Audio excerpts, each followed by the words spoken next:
பிதாவே, நன்றியோடு நாங்கள் உம்மை துதிக்கிறோம், ஸ்தோத்திரித்து மையப்படுத்துகிறோம். உம்முடைய குமாரனா இயேசு கிறிஸ்துவின் நாமத்தினாலே நாங்கள் இந்த நாளிலே கூடி வந்து உம்மை ஆராதிக்க, தொழுது கொள்ள, சேவிக்க, உம்மை ஆராதிக்க தந்த கிருபைக்காக நன்றி நன்றி நன்றி அப்பா.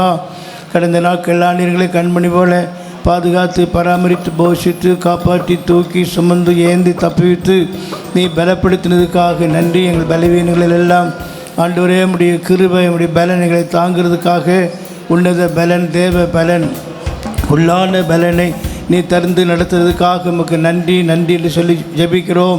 ஆண்டவர் இந்த ஆராதனை வேளையிலும் ஒவ்வொரு பகுதியிலேயும் நீர் மாத்திரம் மையப்படும்படியாய் எங்களை அர்ப்பணிக்கிறோம், ஒப்பு கொடுக்கிறோம். உன்னதமான தேவனுடைய சட்டியின் கீழே நாங்கள் அடைக்கலமாக இருந்து நிறைவான ஆசீர்வாதத்தை பெற்றுக்கொள்ள, பலனை பெற்றுக்கொள்ள கர்த்தர் எங்கள் ஒவ்வொருத்தருக்கும் வேண்டிய கிருபை தருவீராகப்பா. ஸ்தோத்திரம். ஆவியோடும் பாடுவேன், கருத்தோடும் பாடுவேன், ஆவியோடும் விண்ணப்பம் பண்ணுவேன், கருத்தோடு விண்ணப்பம் பண்ணுவேன் என்ற இந்த வார்த்தையின்படி ஆவிக்கேற்ற ஒரு ஆராதனை செய்து, புத்தியில் ஆராதனை செய்து உம்மை நாங்கள் ஆண்டவரை தொழுது கொள்ள, சேவிக்க, ஆராதிக்க கர்த்தர் கிருபை தருவீராக என்று நான் ஜெபிக்கிறோம். வரவேண்டிய எல்லா மக்களையும் தடையெல்லாம் நீக்கி உம்முடைய சமூகத்திலே கொண்டு வரும். தூர பிரயாணங்கள் சென்றிருக்கிறவர்களையும் கூட அந்தந்த இடங்களிலே தேவ சமூகத்தை முக்கியப்படுத்தி தேவநாமத்தை மையப்படுத்த கிருபை தருவீராக. நடைபெறுகிறதான ஒவ்வொரு ஆராதனையிலேயும் கர்த்தர் கூட இருக்கட்டும். ஞாயிறு பள்ளி மற்றும் மாலையிலே நடக்கிற சகோதர ஜெபம் எல்லாவற்றிலையும் கர்த்தர் மையப்படுவீராக. எல்லா துதியும் கனத்தையும் மகிமையும் உமக்கே நாங்கள் செலுத்துகிறோம். இயேசுவின் மூலம் வேண்டிக்கிறோம் பிதாவே, ஆமேன் ஆமேன். அல்லேலூயா. அன்பனையே வாழ்த்துவோம் என்றென்றுமே நித்தியமாய் என்ற ஒரு பாட்டு. அன்பனையே வாழ்த்துவோமே.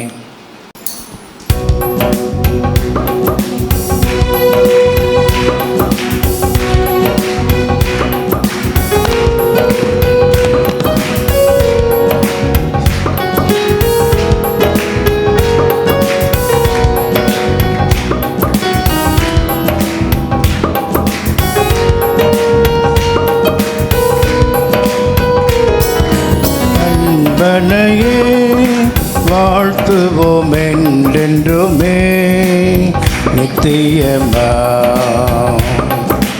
அன்பனையே வாழ்த்துவோம் என்றென்றுமே நித்தியமா. இவ்வுலகில் யாருண்டு உம்மையெல்லாம், என் தாயாரும் தந்தையும் நீரே. உலகில் யாருண்டு உம்மையெல்லாம், என் தாயாரும் தந்தையும் நீரே. வாழ்த்துவேன், போற்றியே புகழுவேன்,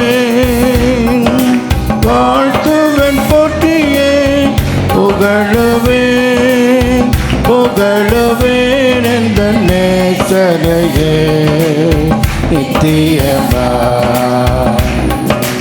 அன்பனையே வாழ்த்துவோம் என்றென்றுமே நித்தியமா. அன்பனையே வாழ்த்துவோம் என்றென்றுமே நித்தியமா. யாதுமற்ற பாவியமெந்தனுக்கா நல் ஜீவனை தந்தென்னை மீட்டு. யாதுமற்ற பாவியமெந்தனுக்கா தன் ஜீவனை தந்தென்னை மீட்டு. நன்றியுடனே நான் போற்றுவேன், நன்றியுடனே நான் போற்றுவேன், போற்றுவேன் என் இயேசுவையே என்றென்றுமா. அன்பனே என்றுமே நித்தியமா அன்பனையே வாழ்த்துவோம் என்றுமே நித்தியமா.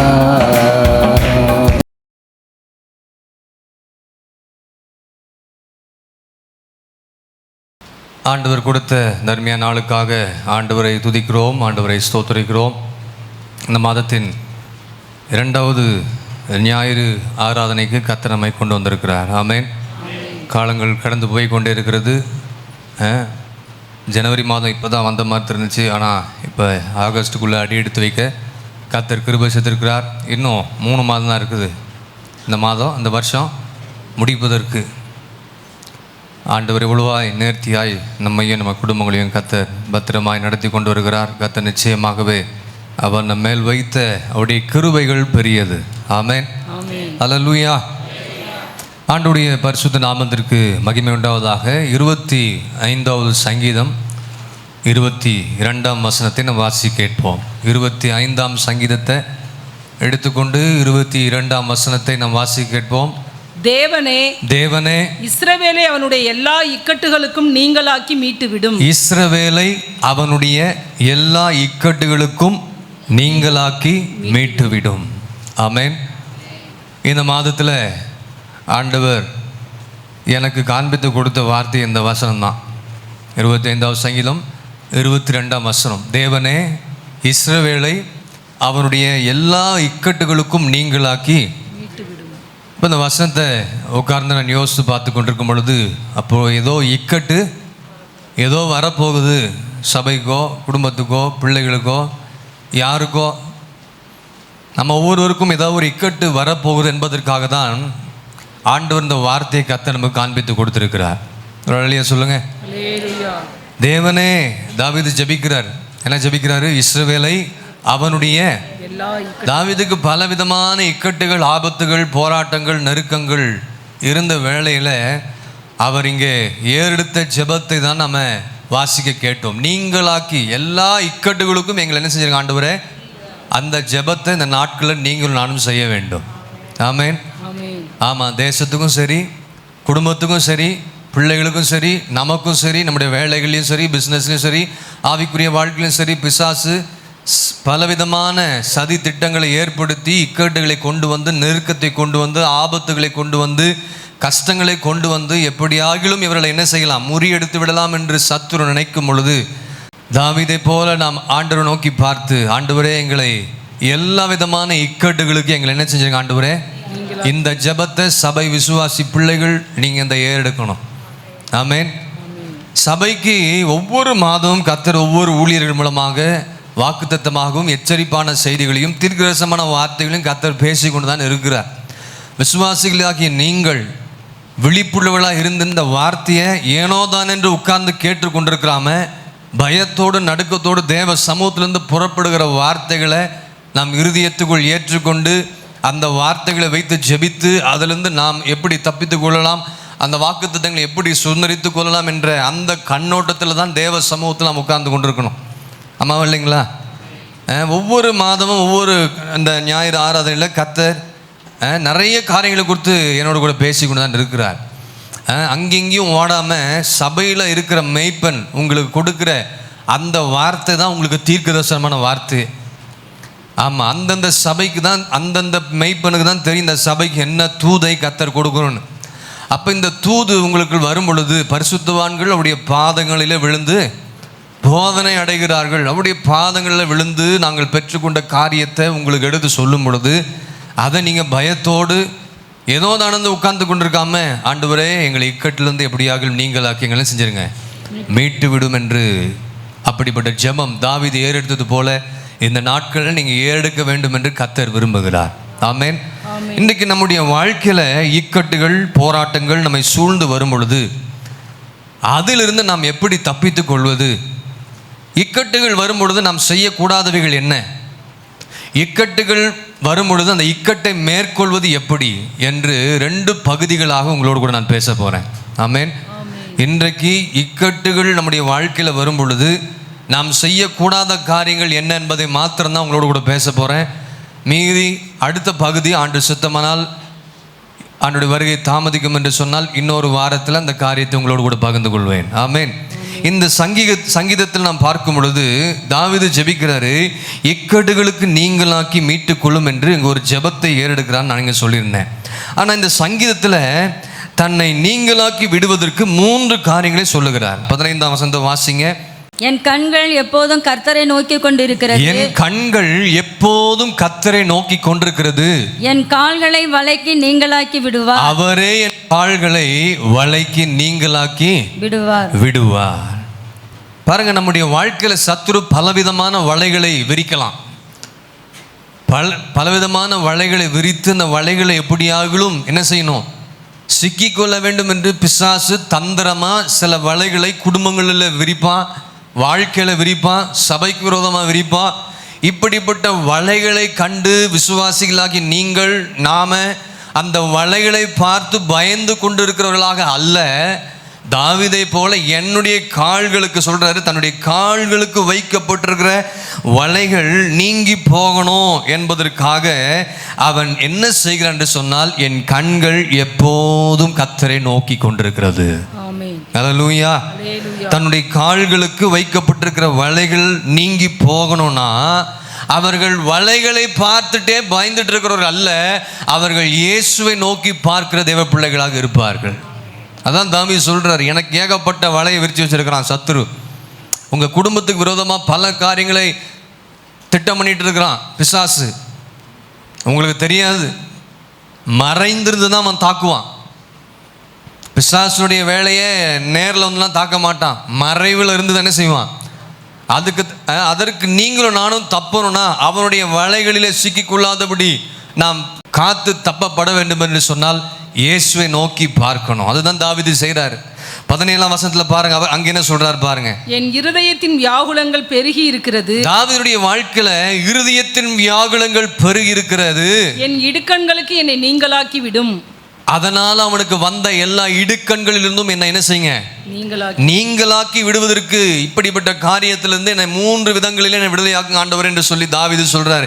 என் இருதயத்தின் வியாகுலங்கள். நிறைய பேருடைய வாழ்க்கையில பல விதமான வியாகுலங்கள், கஷ்டங்கள், குடும்ப சூழ்நிலை கண்டு, பிள்ளைகள் நிமித்தமாக, உங்கள் பிள்ளைகளுடைய எதிர்காலங்கள் நிமித்தமாக இருக்கலாம், இல்லை தனிப்பட்ட ஜீவியமாக இருக்கலாம், இல்லை பலவிதமான காரியங்கள் வேலை நீங்கள் போய்கொண்ட அந்த வழியில் அதை யோசித்து கொண்டு அதை குறித்து இருதயத்தில் வியாகுலப்பட்டு கவலைப்பட்டு ஸ்ட்ரெஸ்ஃபுல்லாகி இப்படி பல காரியங்கள் இருக்கிற வேளையில் அவன் சொல்லுகிறான், என் இடுக்கண்களுக்கெல்லாம் எப்படியாகிலும் இந்த காரியத்தில் தான் எப்படி என்ன செஞ்சிருக்க ஆண்டவரே நீங்களாக்கி விடும்.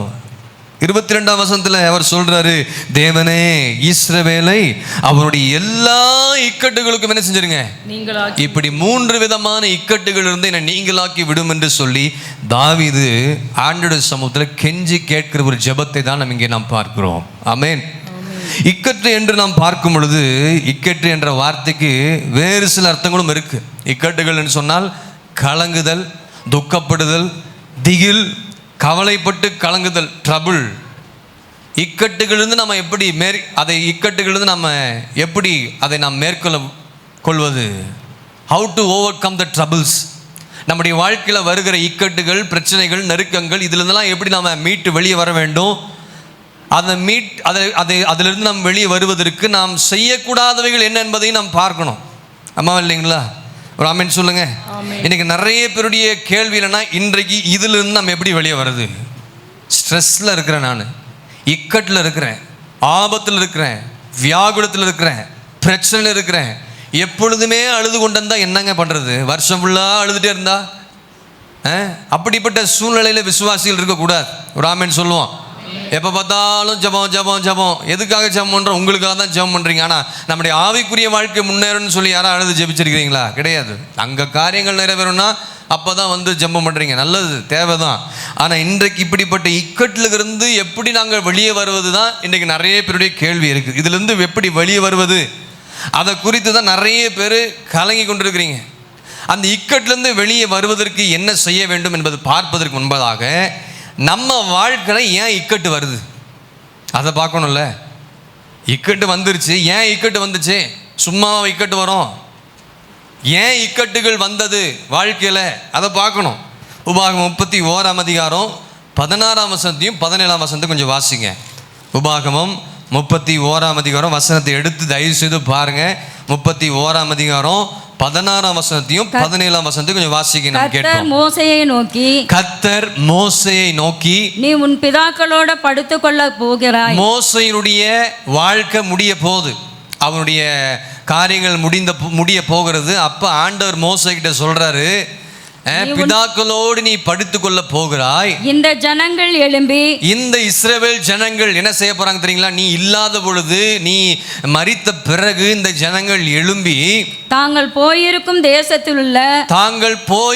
தேசத்தில் உள்ள அந்நிய தேவர்களை சோர மார்க்கமாய் பின்பற்றி, அந்நிய தேவர்களை எதை விட்டுட்டு வந்தாங்களோ, மோசே நீ மரித்த பிறகு ஆண்டு சொல்றாரு, அவங்க மோசே கிட்ட சொல்றாரு, அந்நிய தேவர்களை மீண்டுமாக சோர மார்க்கமாய் பின்பற்றுவார்கள். என்னை விட்டு தங்களுடனே நான் பண்ணின உடன்படிக்கை, என்னை விட்டும் தங்களுடனே நான் பண்ணின உடன்படிக்கையை என்ன செய்வாங்க? மீறுவார்கள். அந்நாளிலே நான் அவர்கள் மேல் கோபம் கொண்டு, கவனிங்க, அந்நாளிலே நான் அவர்கள் மேல் கோபம் கொண்டு அவர்களை கைவிட்டுருவேன். என் முகத்தை அவர்களுக்கு மறைப்பேன். ஆண்டவருடைய முகத்தை உங்களுக்கு மறைப்பார்னு சொல்றாரு. அதனால் அவர்கள் பட்சிக்கும்படிக்கு அநேக தீங்குகளும் இக்கட்டுகளும் அவர்களை தொடரும். அந்நாளிலே அவர்கள் எங்கள் தேவன் எங்கள் நடுவே இராததினால் அல்லவா இந்த தீங்குகள், இந்த இக்கட்டுகள் எங்களை தொடர்ந்தது என்பார்கள். ஆமென். ஒரு தேவனுடைய பிள்ளையுடைய வாழ்க்கையில ஏன் இக்கட்டுகள் வருகிறது என்பதை நீங்கள் இந்த 2 வசனங்களை நீங்கள் புரிந்து கொள்ள முடியும். ஒரு தேவனுடைய பிள்ளை தேவனை விட்டு என்ன செய்றாங்க? அந்நிய மார்க்கத்துக்கு சோர மார்க்கமாய் பின்பற்றி, அந்நிய தேவர்களை எதை விட்டுட்டு நம்ம வந்தோமோ, எந்த உலகத்தின் ஆசைகளும் உலகத்தின் காரியங்களையும் விட்டு கர்த்தருடைய சமூகத்தில் வந்து பாவத்துக்கு மரித்து நீதிக்கு பிழைக்கிற அந்த அனுபவத்தை நாம் பெற்றுக்கொண்டு ஞானஸ்தானம் பெற்ற பிறகு எதையெல்லாம் நம்ம அறிக்கை செஞ்சு ஒப்பு கொடுத்து வந்தோமோ, ஆனால் இன்னைக்கு இருக்கிற விசுவாசிகள் என்ன செய்கிறாங்கன்னா, ஆண்டவர்கிட்ட செய்த உடன்படிக்கைகளை மீறி அந்நிய தேவர்களை அவர்கள் என்ன செய்கிறாங்க? பின்பற்றி சோர மார்க்கமாய், அப்படின்னா எதை விட்டுட்டு வந்தாங்களோ அதையே நாடி திரும்பி போடுற விசுவாசிகளே, உங்களை பார்த்து கர்த்தர் சொல்ற என்ன தெரியுங்களா? அவர்களோடு நீங்கள் பண்ணின இயேசுவோடு கூட உடன்படிக்கை பண்ணீங்க பார்த்தீங்களா, அந்த உடன்படிக்கையை நீங்கள் மீறி இருக்கிறீங்க. அதனால தான் இக்கட்டு வருது. ஒன்று என்ன செஞ்சாங்க? இந்த ஜனங்கள் எழும்பி அந்நிய தேவர்கள் என்ன செஞ்சாங்க? நீங்கள் அப்படி தானே பின்பற்றிக்கிட்டு இருக்கிறீங்க. சிலர்லாம் எங்கேருந்து வந்தோமோ அதை மறந்துடணும். நீங்கள் உலகத்திற்கு உட்பட்டவர்கள், நீங்களும் நானும் யாரு? இயேசுவுக்கு சொந்தமானவர்கள். உலகத்திலிருந்து உங்களை என்ன செஞ்சிருக்கிறாரு? பிரித்தெடுத்திருக்கிறார். இஸ்ரவேல் ஜனங்களை பிரித்தெடுத்தார். இந்த ஜனங்களை எனக்கென்று ஏற்படுத்தினவர்கள். நீங்கள் மீண்டுமாக போய் அந்த பாவ காரியங்களிலே போய் சிக்கி தவித்து அந்த வழியில போவீர்கள் என்று சொன்னால் அவர்கள் நீங்கள் விடுவீங்க. அவருடைய உடன்படிக்கை நீங்கள் மீறும் பொழுது அநேக தீங்கு வரும். குடும்பத்துக்கு அநேக இக்கட்டுகள் சம்பவிக்கும். தேவ கோபம் வரும். தேவ கோபம் மாத்திரமல்ல, நீங்க ஜெபிக்கும் பொழுது கர்த்தர் தம்முடைய முகத்தை என்ன செஞ்சிருவாரு? மறைப்பார். அங்கே நடுவே இராததினால் அல்லவோ இந்த தீங்குகள். கர்த்தர் உங்க வாழ்க்கையில இல்லாதனால தாங்க உங்க வாழ்க்கையில அநேக தீங்குகள் வருது, இக்கட்டு வருது. அவரிடத்தில் வாஞ்சே இருக்கிறபடினால், தேவனிடத்தில் அன்பா இருக்கிற தேவ பிள்ளைகளுக்கு இக்கட்டு வந்தாலும் இக்கட்டுல தப்பு வைப்பார். ஆனா ஏன் இக்கட்டுக்குள்ளே நீங்க டெய்லியும் போய் கொண்டிருக்கிறீங்க? ஏன் கஷ்டம் வருது, போராட்டம் வருது? இதெல்லாம் நீங்க சற்று யோசித்து பார்க்கணும். எதற்காக இக்கட்டு வருது? சும்மா ஆண்டவர் அனுப்புறாரா? நீங்க ஆண்டவருடைய பிரமாணங்களை உடன்படிக்கை மீறினால தான் அங்கே என்ன வருகிறதுங்க? இக்கட்டு வருகிறது. தேவ பிள்ளை பின்வாங்கி போகிறாங்க. பின்மாற்றத்தில் இருக்கிற தேவ பிள்ளையே கர்த்தர் இன்றைக்கு உங்களோடு கூட பேசி கொண்டிருக்கிறார். நீ அந்த பின்மாற்ற நிலைமையில மீண்டுமாக திரும்பி போவா என்று சொன்னால் கர்த்தர் என்ன செஞ்சிருவாரு? கைவிட்டுருவாரு, முகத்தை மறைப்பாரு. உனக்கு செய்ய வேண்டிய காரியத்தை ஆண்டவரால் செய்ய முடியாம போகும்.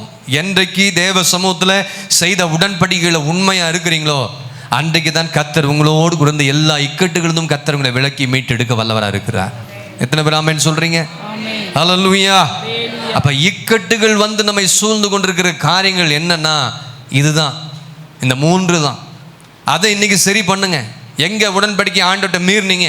இந்த வருஷ துவக்கத்தில் 1ஆம் தேதி என்னென்னலாம் உடன்படிக்கை பண்ணியிருப்பீங்க. ஆண்டவர் நான் இப்படி இருப்பேன், அப்படி இருப்பேன், இதை செய்ய போகிறேன், பல விதமான தீர்மானம், அதெல்லாம் நீங்கள் மீறிட்டு இருக்கீங்களே. ஆண்டவர் விட்டு வழி வழியே போயிட்டீங்க. வேலை வேலை வேலை, தொழில், பிஸ்னஸ், படிப்பு, அது இதுன்னா இன்னைக்கு நிறைய பேருடைய இது படிக்கணும், வேலை செய்யணும், வியாபாரம் பண்ணணும், எல்லாம் பண்ணணும். ஆனால் கர்த்தருடைய சமூகத்தை விட்டு நீ ஓடினா கர்த்தருடைய முகம் உனக்கு மறைக்கப்பட்டு போகும். தேவனை தேடுகிற பிள்ளைகளுக்கு ஒரு நன்மையும் ஆபத்தில் கர்த்தர் அவனோடு கொடுத்து அவனை தப்புவிக்கவும் வல்லவராக இருக்கிறார். அல்லேலூயா. இப்போ ஏன் இக்கட்டு வருதுன்னு யோசித்து பார்த்துக்கொள்ளுங்க. அடுத்தது பாருங்க, நெகேமியா 9ஆம் அதிகாரம் 26ஆம் வசனத்தையும் 27ஆம் வசனத்தையும் வாசிங்க. நெகேமியா 9ஆம் அதிகாரம் 26, 27. ஆனாலும் அவர்கள் கீழ்ப்படியாதவர்களாகி. யாருங்க? இஸ்ரவேலர்கள். அங்க என்ன செஞ்சாங்க? கீழ்ப்படியாதவர்கள். அங்க வந்து என்ன பண்ணாங்க? அந்நிய தேவர்களை பின்பற்றி போனாங்க, தேவனை விட்டுட்டாங்க, அதுக்கப்புறம் உடன்படிக்கை மீறினாங்க, அதனால இக்கட்டு வந்துச்சு. இங்க அவர்கள் கீழ்ப்படியாதவர்களாகி உமக்கு விரோதமாய் கலகம் பண்ணி. ஆண்டவருக்கு விரோதமாய் இஸ்ரவேல் ஜனங்கள் கலகம் பண்ணாங்க. உம்முடைய நியாயப்பிரமாணத்தை தங்களுக்கு புறம்பே எறிந்து விட்டார்கள். தங்களை உம்மிடத்தில் திருப்பும்படி அவர்களை திடசாட்சியாய் கடிந்து கொண்ட. திடசாட்சியாய் சில நேரங்களில் சபைகளிலே தீர்க்கதரிசனம் வரும் பொழுது, ஊழியர்கள் உங்களை கடிந்து கொள்ளும் பொழுது உம்முடைய தீர்க்கதரிசிகளை கொன்று அவர்களை என்ன செய்றீங்க? கொன்று போட்டார்கள். தீர்க்கதரிசிகளை கொன்று போட்டு கோபம் ஊட்டுகிற பெரிய அக்கிரமங்களை இந்த இஸ்ரவேலர்கள் செய்தார்கள். ஆகையால் அவர்களை நெருக்குகிற அவர்கள் சத்துருக்களின் கைகளில் அவர்களை ஒப்பு கொடுத்தி அவர்கள் நெருக்கம் அனுபவிக்கிற காலத்தில் போதும். ஆகையால் அவர்களை நெருக்குகிற அவர்கள் சத்துருக்களின் கைகளிலே ஒப்பு கொடுத்தார். யாருங்க? இஸ்ரவேலரை கர்த்தர் ஒப்பு கொடுத்தார். இக்கட்டுகளில் உங்களை ஏன் ஒப்பு கொடுத்தார்னா என்ன சொல்லப்பட்டிருக்கு இந்த வசனங்களிலே? அவர்கள் கீழ்ப்படியல. அவங்க என்ன செய்யல? ஆண்டவருக்கு கீழ்ப்படியலைங்க. இஸ்ரவேல் ஜனங்களுக்கு ஆண்டவர் செய்த அதிசயங்கள், அற்புதங்கள், செழிப்பான தேசத்தை அவர்கள் பெற்றிருந்தோம், அவர்கள் ஆண்டவருக்கு கீழ்ப்படியாமல் போனாங்க. இன்னைக்கு நம்ம எப்படி இருக்கிறோம் யோசிச்சு பாருங்க. ஆண்டவருக்கு கீழ்ப்படுகிறோமா? கீழ்ப்படுகிற ஆவி இல்லை, கீழ்ப்படுகிற அந்த சுபாவம் நம்முடைய வாழ்க்கையில் இல்லாதனால தான் இக்கட்டு வருது. இக்கட்டு நம்மை சூழ்ந்து கொண்டிருக்கிறது. உமக்கு விரோதமாய், இயேசுவுக்கு விரோதமாய் கலகம் பண்ணுகிற ஆட்கள், சபைக்கு விரோதமாக, ஊழியர்களுக்கு விரோதமாக, வைராக்கியமாய் சத்தியத்துக்காக நிற்கிற தேவ பிள்ளைகளுக்கு விரோதமாக கலகம் பண்ணுகிற எல்லாரையும் கர்த்தர் என்ன செய்ய போற தெரியுங்களா? சும்மா விட மாட்டார் ஆண்டவர். உம்முடைய நியாய பிரமாணத்தை தங்களுக்கு ஆண்டவர் சொன்னாரு. மோசே என்ன சொன்னார் யோசுவா கிட்ட? இந்த நியாய பிரமாண புஸ்தகம் உன் வாயை விட்டு அது இரவும் பகலும் என்ன செய்யணும்? அப்பொழுதும் வழியை நீ என்ன செய்வாய்? வாய்க்க போனவாய் புத்திமான நடந்து கொள்ள வெற்றியை காண்பீர்கள். அப்ப இதை செய்யல. இக்கட்டு வருவதற்கு காரணம் நியாயப்பிரமாண புஸ்தகத்தை புறம்பே தள்ளிட்டோம். அவருக்கு விரோதமா கலகம் பண்ணீங்க, கீழ்ப்படியாமல் போனீங்க. திட சாட்சி கொண்டு கடிந்து கொண்டு உம்முடைய தீர்க்க தரிசிகளை என்ன செஞ்சாங்க? கடிந்து கொண்டு பேசினா சில விசுவாசிகளுக்கு பிடிக்காது. என் வேலை என்ன தெரியுங்களா? என் வேலை உலகத்தில் இருக்கிற காரியத்தெல்லாம் பார்க்குறது என் வேலை கிடையாது. என் வேலை சபை நடத்துறது, ஊழியம் பண்ணுறது, சபைக்கு எச்சரிப்பு பேசுறது, ஆசீர்வாதமான வார்த்தை கொடுக்கறது, வாக்குத்தத்தமான வார்த்தையில் பேசுறது, வந்தால் வாசனத்துக்கு ஏற்றபடி ஆலோசனை கொடுப்பது, பிள்ளைகள் ஏதாவது சரியில்லைன்னா என்ன கடிந்து கொள்கிறது என்னுடைய வேலை. வாலிபர்களோ யாராக இருந்தாலும் சரி கடிந்து கொள்கிற வேலை ஊழியருடைய வேலை. அதுதான் எங்கள் வேலை. கடிந்து வசனத்தை பேசுகிற வேலை தான். எல்லாத்துக்கிட்டையும் வந்து நான் அவங்கள ப்ளீஸ் பண்ணுறதுக்கோ இவங்களை இது பண்ணுறதுக்காகவோ நான் வந்து சாதாரணமெல்லாம் பேசிட்டு போக முடியாது. அப்படிப்பட்ட உண்மையான ஊழியர்களே அல்ல. எத்தனை பேர் ஆமேன்னு சொல்கிறீங்க? அல்லேலூயா. எப்பொழுதுமே நம்ம தடவி கொடுத்துட்டா இருக்கக்கூடாது. ஆண்டவர் சொல்லியிருக்கிறாரு, நீ எப்படி கொண்டோம்? கடிந்து கொண்டு அவங்களுக்கு என்ன சொல்லு? புத்தி சொல்லுன்னு சொல்லியிருக்கிறார். அதுதான் என்னுடைய வேலையே. ஆண்டவர் உங்களை எல்லாரும் எங்கள் கையில் ஒப்பு கொடுத்துருக்காருன்னா நாங்கள் கடிந்து கொள்வோம். கோபப்பட்டாலும் பேசலான்னு அதை பற்றி டோன்ட் கேர். நீ தலையை திருப்பிட்டு போனாலும் அதை பற்றி நான் யோசிக்கிறதே கிடையாது. என்னுடைய வேலையை நான் சரியாக செஞ்சால் அதற்கேற்ற ஆசீர்வாதத்தை கர்த்தர் எனக்கு கொடுப்பார். உங்கள் வேலையை நீங்கள் கேட்கிற இந்த வசனத்தை நானும் கை கொண்டு நீங்களும் கை கொண்டு நடந்தால் அதற்கேற்ற ஆசீர்வாதங்களையும் அதற்கு இருக்கிற இடுக்கண்களிலிருந்தும் கர்த்தர் நம்மை விடுதலையாக்க வல்லவராக இருக்கிறார். ஆமென் சொல்லுங்க. கீழ்ப்படியாமல் போனாங்க, ஆண்டவருக்கு விரோதமாக கலகம் பண்ணாங்க, நியாயப்பிரமாணத்தை புறம்பே என்ன செஞ்சாங்க? தூக்கி எறிஞ்சாங்க. அவர்களை கடிந்து கொண்ட தீர்க்கதரிசி என்ன செஞ்சாங்க? ஆண்டவரை கோபப்படுத்துகிற அநேக காரியங்களை செய்துட்டே இருந்தீங்கன்னா உங்களுக்கு நெருக்கம் வந்துட்டே இருக்கும். ஆண்டவரை கோபப்படுத்துற மாதிரி யாரா இருந்தாலும் சரிங்க, உங்களுக்கு நெருக்கத்தை கர்த்தர் கொடுத்துட்டே இருப்பார், அழிக்க மாட்டார். வேதனையை பெருக பண்ணிட்டே இருப்பார். அதை தான் இந்த ஜனங்களுக்கு கொடுத்தார். இதனால தான் இந்த இஸ்ரவேல் ஜனங்களுக்கு இக்கட்டுகளை சம்பவித்தார்கள். அப்போ இக்கட்டு ஏன் வருது? இதெல்லாம் நம்ம செய்கிறனால தான், நம்முடைய குடும்பங்களில் சிலர் செய்கிறனால தான் நம்முடைய வாழ்க்கையிலையும் சரி குடும்பங்களும் இக்கட்டு வருது. யோசித்து பார்க்கணும். ஓஹோ, இதெல்லாம் நம்ம செய்கிறனால தான் நம்முடைய வாழ்க்கையில் பிரச்சனைகள் என்ன செய்யுது? பெருகிட்டே இருக்குது. நெருக்கம் ஏன் வருது? இதை செய்கிறோம், வேலையில் நெருக்கம், பிஸ்னஸில் நெருக்கம், குடும்பத்தில் நெருக்கம், சரீரத்தில் நெருக்கம், பாடு ஏன் வருதுன்னா இதை நம்ம மீறிட்டோம். ஆண்டவர் சொன்ன வார்த்தைகளை மீறி நியாயப்பிரமாணத்தை தூக்கி எறிஞ்சிட்டோம், பைபிள் எல்லாம் தூக்கி எறிஞ்சிட்டு நமக்கு இஷ்டத்துக்கு ஏற்றபடி வாழ்ந்து நடக்கிறதுனால தான் நம்முடைய வாழ்க்கையில் பல காரியங்களை சம்பவித்து கொண்டு இருக்கிறோம். இதிலெல்லாம் நீங்கள் மீறணும், இதிலிருந்துலாம் நீங்கள் தப்பித்து கொள்ளணும்னா தாவீது சொல்கிறாரு, என் கண்களை வானத்துக்கு நேராக எடுத்து பார்ப்பேன், என்னை கர்த்தர் எல்லா இக்கட்டுகளிலும் என்னை விடுவிக்க கர்த்தர் வல்லவராக இருக்கிறார். ஒரு ஆமென் சொல்லுவோமா? அப்போ ஒரு தேவப்பிள்ளையுடைய வாழ்க்கையில் இப்படி இக்கட்டுகளும் உத்தரவுகளும் வியாகுலங்களும் அவர்கள் கடந்து போகும்போது அவர்கள் செய்ய வேண்டிய காரியம் என்னங்க? தாவீதை போல என்னுடைய கண்கள் எப்பொழுதும் உண்மையே நோக்கி கொண்டிருக்கிறது. இந்த ரெண்டு காரியம் உங்கள் வாழ்க்கையில் இருந்துச்சுன்னா சுத்திகரிங்க, சரி பண்ணுங்க. சரி பண்ணிட்டு ஜெபம் பண்ணி பாருங்க, கர்த்தர் இக்கட்டிலிருந்து கர்த்தரை விடுதலையாக்க வல்லவராக இருக்கிறார். இயேசுவை நோக்கி கூப்பிடுங்க.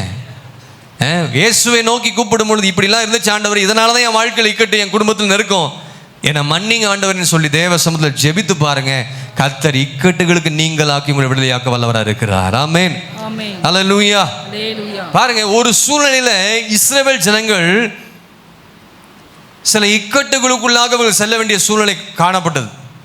இஸ்ரவேல் ஜனங்களை குறித்து நாம் பார்க்கும் பொழுது 1 சாமுவேல் 13ஆம் அதிகாரத்தில் பார்த்தீங்கன்னா, அந்த இஸ்ரவேல் மக்கள் தேவனோடு கூட இருந்தவங்க தான், ஆனால் அவங்க சில இக்கட்டுகளின் பாதைகளில் கடந்து செல்ல வேண்டிய சூழ்நிலையில் அவங்க செய்த காரியத்தை நீங்களும் நானும் செய்யக்கூடாது. அல்லேலூயா. இக்கட்டுகள் வரும் பொழுது நாம் செய்யக்கூடாதவைகள் என்ன? ஆனால் இந்த இஸ்ரவேலர்கள் செய்யக்கூடாதவைகளை செஞ்சிட்டாங்க. ஆனால் நாம் அதை என்ன செய்யக்கூடாது? பண்ணக்கூடாது. 1 சாமுவேல் 13ஆம் அதிகாரம் 5, 6, 7 வசனங்களை வாசிங்க. பெலிஸ்தர் இஸ்ரவேலோடு யுத்தம் பண்ணும்படி 30,000 ரதங்களோடும்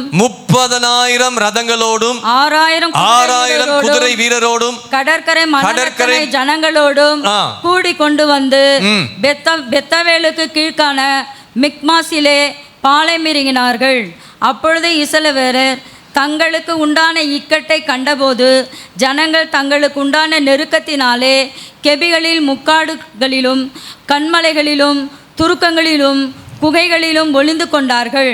எபிரேயரில் சிலர் யோர்தானை கடந்து காத் நாட்டிற்கும் கிளையாத் தேசத்திற்கும் போனார்கள். சவுலோ இன்னும் கில்காலில் இருந்தான். சகல ஜனங்களும் பயந்து கொண்டு அவனுக்கு பின் சென்றார்கள். ஆமென். இங்கே நடந்த சூழ்நிலைகள் நம்ம எல்லாருக்கும் நல்லா தெரியும். இஸ்ரவேலர்கள் அவர்களுக்கு உண்டான நெருக்கமான சூழ்நிலையில் அவங்க என்ன செய்தாங்க என்பதை இந்த வசனத்தில் நம்ம இங்கே பார்க்கலாம். அம்மாவா இல்லைங்களா? அல்லேலூயா. பெலிஸ்தர் இஸ்ரவேலோடு என்ன செஞ்சுருக்காங்க?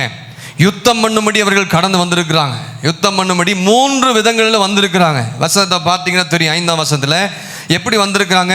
30,000 ரதங்களோடும் 6,000 குதிரை வீரர்களோடும் கடற்கரை மணலத்தனை ஜனங்களோடும் அவங்க என்ன செஞ்சிருக்காங்க? இஸ்ரவேலரோடு கூட பெலிஸ்தர் யுத்தம் பண்ண வந்திருக்கிறாங்க. எப்படி வந்திருக்கிறாங்க? 5ஆம் வசனத்தில் கடைசி பக்கத்தில் பார்த்தீங்கன்னா, பெத்தாவேலுக்கு கிழக்கான மிக்மாசிலே அவங்க என்ன செஞ்சாங்க? மிக்மாசிலே பாளையம் இறங்கி இருக்கிறாங்க. அவங்க வந்து மறைந்து இருக்கிறார்கள். இஸ்ரவேலருக்கு மறைந்து என்ன செய்றாங்க? ஒரு தேவ பிள்ளைக்கு விரோதமாக சத்ரு வெளியரங்கமாக அவன் செயல்பட மாட்டான். எப்படி செய்வானா? மறைவாக இருந்து தான் அவர்களை தாக்குவான். அதுதான் இங்கே நடந்து கொண்டிருக்கிறது. பெலிஸ்தர்கள் எங்கே செஞ்சிருக்கிறாங்க? அங்கே மிக்மாசிலே அவர்கள் பாளையம் இறங்கி இருக்கிறார்கள். மறைவு, ஹிடன், மறைந்திருந்து தான் பிசாசு தாக்குவான். சும்மா சாதாரணமான ஜபத்துக்கெல்லாம் இந்த இந்த இக்கட்டிலிருந்து தப்பிக்க முடியாது. விசுவாசி சும்மா உட்கார்ந்துட்டு இருந்தால் வேலையாகாது. நீங்க இந்த இக்கட்டுகளிலிருந்து மறைந்திருந்து தாக்குகிற பிசாசின் வல்லமைகளிலிருந்து தேவ பிள்ளைகள் தப்பித்து கொள்ளணும்னா நீ சாதாரணமான விசுவாசி இருக்கக்கூடாது. ஆவிக்குரிய வாழ்க்கையில் ஆவிக்குரிய அனுபவங்களை பெற்றுக்கொண்டு அந்நிய பாஷை அடையாளத்தோடு ஜெபத்தோடு வேத வசனத்தோடு இருந்து நீ ஜெபிக்கும் பொழுதுதான் இந்த பெலிஸ்துடைய வல்லமையை மேற்கொள்ள கர்த்தருக்கு பலன் கொடுக்க வல்லவராக இருக்கிறார். சொல்லுங்க. அப்ப இங்க என்ன சொல்ல, 3 விதங்களிலே சூழ்நிலையிலே மிக்மாசிலே சத்துருவானவன் இங்கே பாளையம் இறங்கி இருக்கான்னு பார்க்கிறோம். அப்ப நம்முடைய எதிரியாளியான பிசாசு நம்மை தாக்குவதற்கு 3 விதங்களிலே அவன் கூடி வந்து கொண்டிருக்கிறான். ஆமா இல்லைங்களா? அதே அதிகாரத்தில் பாருங்க, அந்த பெலிஸ்தர் யாருன்னு சொல்லப்பட்டிருக்கிறது. அவன் யாருன்னா கொள்ளைக்காரன். யாருங்க? கொள்ளைக்காரன். 17-18 வசனத்தை வாசிங்க. கொள்ளைக்காரர் பெலிஸ்தரின் பாளையத்திலிருந்து கொள்ளைக்காரர் எங்கிருந்து வராங்க? பெலிஸ்தரின் பாளையத்திலிருந்து 3 படையாய் புறப்பட்டு வந்தார்கள். ஒரு படை ஒப்ரா வழியாய் சூவால் நாட்டிற்கு நேராக போய் ஒரு படை ஒப்ரா வழியாய் சூவால் நாட்டிற்கு நேராக போயிற்று. வேறொரு படை பெத்தோரோன் வழியாய் போயிற்று. வேறொரு படை வனாந்திரத்தில் இருக்கிற செபோயிமின் பள்ளத்தாக்குக்கு எதிரான எல்லை வழியாய் போயிற்று. சரிங்க. அப்ப இங்க அந்த அதிகாரத்தை வாசிக்கட்டுமே. அந்த பெலிஸ்தரை என்ன சொல்ல, அவங்களுடைய பேர் என்ன? கொள்ளைக்காரர்கள் என்று சொல்லியிருக்கு. அவங்க பேர் என்னங்க? கொள்ளைக்காரர்கள். கொள்ளைக்காரர்களுக்கு 3 அர்த்தங்கள் உண்டு. ஒன்று டு டெஸ்ட்ராய். கொள்ளைக்காரனுடைய வேலை என்ன? டு டெஸ்ட்ராய், அழிக்க. ரெண்டாவது டு கரப்ட், கெட்டு போக செய்ய. மூன்றாவது டு டிக்கே, அழிந்து போக. அப்ப கொள்ளைக்காரனுடைய வேலை என்னதுங்க? தேவ பிள்ளைகளை அழிக்கணும், அவனை எப்படியாச்சும் கெடுக்கணும். அவன் ஒன்றும் இல்லாமல் அழிந்து போகிற வேலை செய்கிற வேலை யாரு? பிசாசு, சத்துருவின் வேலை. அவன் எப்படி செய்வானா, அவன் பதுங்கி இருந்து தாக்குவான், மறைந்திருந்து அவன் தாக்குவான்.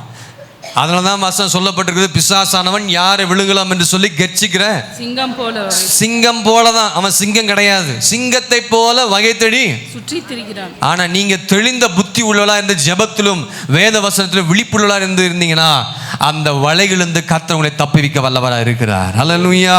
இந்த 3 விதங்களில் தான் இந்த கொள்ளைக்காரர்கள் இஸ்ரவேல் ஜனங்களுக்கு விரோதமாக எழும்பி வராங்க. தேவ பிள்ளையே, உங்க குடும்பத்துக்கு விரோதமாக இன்று 3 விதங்களில் சத்துரு பிசாசானவன் எழும்பி வருவான். அதற்கு நீங்க என்ன செய்யணும்? ஜாக்கிரதையா இருக்கணும். பிசாசானவன் தான் சொல்றாரு ஆண்டவர், கொள்ளைக்காரன் சொல்றாரு. ஆமா இல்லையா? யோவான் சுவிசேஷத்தில் பார்த்தீங்கன்னா, யோவான் சுவிசேஷம் 10ஆம் அதிகாரம் 10ஆம் வசனத்தில் பார்க்கும் பொழுது அங்க சொல்லப்பட்டிருக்கிறது, திருடன் திருடவும் கொல்லவும் அழிக்கவும் வருகிறானே என்று. இந்த திருடன் யாருன்னா அவன் தான் பிசாசு. அந்த பிசாசு தான் பாளையத்தில் இறங்கி அவன் மறைந்து இருக்கிறான் மிக்மாசிலே. உங்களுக்கு விரோதமாக சில காரியங்கள் மறைவா இருந்து செயல்பட்டு கொண்டிருக்கிறான் சத்ரு. அசதியா உட்கார்ந்து கொடுத்தீங்கன்னா அதுல போய் சிக்கி ஒன்றும் இல்லாமல் போயிடுவீங்க. ஜாக்கிரதையாக இருந்தால் நாம் தப்பித்துக்கொள்ளலாம். விழிப்புணர்வாக இருந்தால் நீங்கள் நான் தப்பித்துக்கொள்ளலாம் வரப்போகிற இக்கட்டிலிருந்து. தேசத்தில் பல இக்கட்டுகள் வரப்போகிறது. சபை அதுக்கு விழிப்புணர்வாக இருந்து ஜெபித்தா, சபை என்ற பேழைக்குள் அடங்கியிருந்தா, அன்றைக்கு நோவுக்கு கர்த்தருடைய கண்களுக்கு கிருபை கிடைத்தது போல தேவ பிள்ளைகளுக்கு கண்களுக்கு கிருபை கிடைத்தவர்கள் பாதுகாக்கப்படுவார்கள் என்பதில் எந்த ஒரு சந்தேகமே இல்லை. ஆமென். அவன் யாருங்க? அவன் பிசாசானவன். திருடன் யாரு? திருடன் என்ன செய்வான்? வந்து வீட்டுக்குள்ளே வந்து என்ன செய்வான்? ஒன்று எல்லாத்தையும் பிடுங்கிட்டு போவான். இல்லை நீங்கள் பார்த்துட்டிங்கன்னா உங்களை என்ன செஞ்சிடுவான்? உங்களை அழிப்பான், இல்லை கொன்னுவான், இல்லை ஏதாச்சும் ஒரு காயத்தை பண்ணிட்டு போயிடுவான். இப்போ வர திருடெல்லாம் வந்து உள்ளே உட்காந்து சாப்பிட்டுட்டு பாத்திரங்கள் வச்சு போகிறான்னு சொல்கிறாங்க. அப்படின்னு நியூஸ்லாம் பார்த்துருக்குறோம். ஆமாம் இல்லைங்களா? அந்தளவுக்கு நீங்கள் சமைச்சிருக்கிறீங்க, அவன் சாப்பிட்டு போயிருக்கிறான். அந்தளவுக்கு சாப்பிட்டு நீங்கள் தூங்கி இருக்கிறீங்க. அதுபோல தான் ஆவிக்குரிய ஜீவியத்தில் நல்லா உட்காந்துட்டு சபையில் உட்காந்து தூங்கிட்டு இருந்தீங்கன்னா பிசாசு எப்போ கை வச்சு உங்களை அமுக்கலான்னு பார்ப்பான். அவன் கையில் மாட்டினீங்கன்னா வெளியே வர்றது ரொம்ப ரொம்ப கஷ்டம். பக்கத்தில் கைப்பிடி சொல்லுங்கள். பிசாசுக்கிட்ட மாட்டினா அவன் கையிலிருந்து தப்பிக்கிறது ரொம்ப கஷ்டம். நீ தெளிந்த புத்தியுள்ளா இருந்தா பிசாசு உன்னை விட்டு விலகி ஓடியே போயிடும். ஹல்லேலூயா, ஹல்லேலூயா. நீ கர்த்தரை உண்மையா தேடுகிற மகனா இருந்தா உனக்கு பிசாசு பிடிக்காது. ஹல்லேலூயா சொல்லுங்க. பொல்லாத ஆவி வீட்டுக்குள்ள வராது. அது என்னதான் எலுமிச்சம்பழம் வச்சாலும் அந்த ஆவி உன்னை விட்டு வராது. விசுவாசிகள் பயப்படவே என்ன செய்யக்கூடாது? இயேசுவின் நாமத்தில் போன்னு சொல்லி உள்ள போயிட்டே இருக்கணும். பயந்தாதாங்க அங்க இக்கட்டு வந்தோம். ஆமென். திருடன் நம்மை அழிப்பதற்காக வந்து கொண்டிருக்கிறான். நம்ம ஜாக்கிரதையா விழிப்பா இருந்து ஆபத்துகள் நாம் தப்பித்துக் கொள்ளணும். இங்கே நம்ம வாசிக்க கேட்டோமே, 1 சாமுவேல் 13ஆம் அதிகாரத்தில் கொள்ளைக்காரர்கள் பெலிஸ்தரின் பாளையத்திலிருந்து 3 படையா புறப்பட்டு வராங்க. இந்த 3 படையாய் புறப்பட்டு சத்ரு உங்க வீட்டுக்குள்ள வரப்போறான். எப்படி வருவான் தெரியுங்களா? முதல் படை அவங்க பேர் என்ன வாசிங்க? ஒரு படை ஒப்ரா வழியாய் சூவால் நாட்டிற்கு நேராக போதும். சூவால் நாட்டிற்கு நேராக என்ன செய்யுதுங்க? ஒரு படை, பெலிஸ்தரின் படை, இந்த கொள்ளைக்காரர்கள் சூவால் நாட்டிற்கு நேராக போறாங்க. 3 வழியில புறப்பட்டு வருவான் சத்துரு நம்மை அழிப்பதற்கு, இக்கட்டை கொடுப்பதற்கு. இந்த சூவால் நாடுன்னு சொல்லப்பட்டிருக்குது பார்த்தீங்களா? அதனுடைய அர்த்தம் என்ன தெரியுங்களா? சூவால் அந்த பெயருடைய அர்த்தம் என்னன்னா நரி. சொல்லுங்க, நரி. என்ன நரி? நரி, குள்ள நரி. 2 பேரும் அந்த அந்த பேருடைய அர்த்தத்துக்கு 2 மீனிங் கொடுத்துருக்குறாங்க. அந்த பேர் என்ன பேருங்க? சூவாலுக்கு என்ன பேருங்க? மீனிங் என்ன? நரி. இன்னொன்று குள்ள நரி. சில நரிகளும் இருக்குது, சில குள்ள நரிகளும் இருக்குது. நரி தந்திரமாக செயல்படும். ஆமாவா இல்லையா? நரி தந்திரமாக இருந்து காட்டில் என்ன செய்யும்? மற்ற மிருகத்தை என்ன செய்யும்? மற்ற சின்ன சின்ன விலங்குகள் என்ன செய்யும்? வேட்டையாடும். கொள்ளைக்காரர்கள் இந்த வழியாக குடும்பங்களை கொள்ளையடிக்க சுவால் நாட்டுக்கு வழியாக என்ன செஞ்சு கொண்டிருக்கிறாங்க? யார் சுவால் நாட்டு வழியாக வருகிறவர்கள் யாருன்னா இந்த நரி. இந்த நரி என்ன செய்யும்னா, பிசாசு தந்திரமா ஜேவ ஜனத்தை சுற்றி பாளையம் இறங்கி இருக்கிறான். ஆமென். தந்திரமானது நரி. தந்திரமாக பேசியே சிலர்லாம் காரியத்தை சாதிக்கிற ஆட்கள்லாம் இருக்கிறாங்க. நரி அவங்க பேர். அவங்க பேர் என்னது? நரி. உங்கள் பேர் அப்படி ஒருவேளை நீங்கள் தந்திரமாக இருந்தால் நீங்கள் கூட நிறைய இருக்கலாம். ஆனால் நரிக்கிட்ட தந்திரமாக எல்லாம் செஞ்சு அந்த ஆபத்தில் நீங்களும் நான் என்ன செஞ்சக்கூடாது? உங்கள் வாழ்க்கையில் இருக்கிற மேன்மையை அழிக்கும்படியாக, உங்கள் குடும்பத்தில் இருக்கிற மேன்மையை அழிக்கும்படியாக மிகவும் தந்திரமாய் பிசாசு செயல்படி கொண்டிருக்கிறான். அந்த வார்த்தைக்கு அர்த்தம் கூட நீங்கள் போய் பார்க்கலாம். ஏதோ சும்மா சொல்லலை அந்த வார்த்தை என்னோட அர்த்தத்தை. நரி. சில சபையில் நல்ல நரி இருக்குது, கெட்ட நரி இருக்குது. ஆமாவா இல்லையா? சபையில் இருக்குது, வீடுல இருக்குது, எல்லா இடத்துலையும் இருக்குது. அது ரொம்ப ஜாக்கிரதையாக இருக்கணும். அந்த நரிகள்கிட்டலாம் தந்திரமாக செயல்படும். நம்ம வாழ்க்கையில் ஜாக்கிரதையாக இருக்கணும். உங்கள் வாழ்க்கைக்கு மேன்மை அளிக்கும்படியாக பிசாசு செயல்படுங்க. 2வது எந்த வழியாக போகிறாங்க? பெத்தோரோன் வழியா. வேறொரு படை அப்படின்னா ஹவுஸ் ஆஃப் ஹாலோனஸ், கேவ்ஸ்னு அர்த்தம் அந்த இடத்துக்கு பேர். அப்படின்னா குகையின் வழியாய் அவங்க போகிறாங்க. குகையின் வழியாய் போய் கொண்டிருக்கிறாங்க. சில வேளையில் பிசாசு மறைந்திருந்து தாக்குவான். சில வேளையில் பிசாசு மறைந்திருந்து நம்மை தாக்குவான். சில மிருகங்கள்லாம் பார்த்தீங்கன்னா எங்கே இருக்கும்? குகையில் தான் அந்த வேட்டையாடும். கரடிக்கிட்டலாம் போனீங்கன்னா ஒன்றும் இல்லாமல் பண்ணிடும் உங்களை. சிறுத்தெல்லாம் குகைக்கிட்ட தான் நிற்கும். பக்கத்தில் எதா வந்துச்சுன்னா போதும், முடிச்சிடும். அதுபோல தான் சத்ரு பிசாசு குகைகளிலிருந்து எங்கே இருக்கான்னு தெரியாது, மறைந்திருந்து குகைகளிலிருந்து குடும்பங்களுக்கு விரோதமாக தேவ பிள்ளைகள் எப்படியாகிலும் அவங்க என்ன செய்யலாம்? தாக்கலான்னு பிளான் பண்ணி கொண்டிருக்கிறான். ரொம்ப ஜாக்கிரதையாக இருக்கணும். 3வது வேறொரு படை எந்த வழியாக போகுதுங்க? செபோயிமின் வழியாய் போனாங்க. அப்படின்னா அந்த செபோயிமின் அந்த இடத்துடைய பேருடைய அர்த்தம் என்ன தெரியுங்களா? கழுதை புலி. என்ன புலிங்க? ஹைனாஸ். ஹைனா பார்த்துருக்கிறீங்களா? கழுதை புலியை பார்த்துருக்கிறீங்களா? அதுக்கிட்ட மாட்டிங்கன்னா என்ன செஞ்சிடும்? சும்மா விட்ருமா? கழுதை புலியை நீங்கள் நேஷனல் ஜியோகிராஃபி சேனலில் பார்த்தீங்கன்னா, அனிமல் பிளான்ட்டை நீங்கள் பார்த்தீங்கன்னா, அது எவ்வளோ பெரிய மிருகம் வந்தாலும் சரி, அது சிங்கம் வந்தாலும் சரி, சிறுத்தையாக இருந்தாலும் சரி, புலியாக இருந்தாலும், சில நேரத்தில் சிங்கங்கள், சிறுத்தைகள், புலிகள் தப்பிச்சிரும்.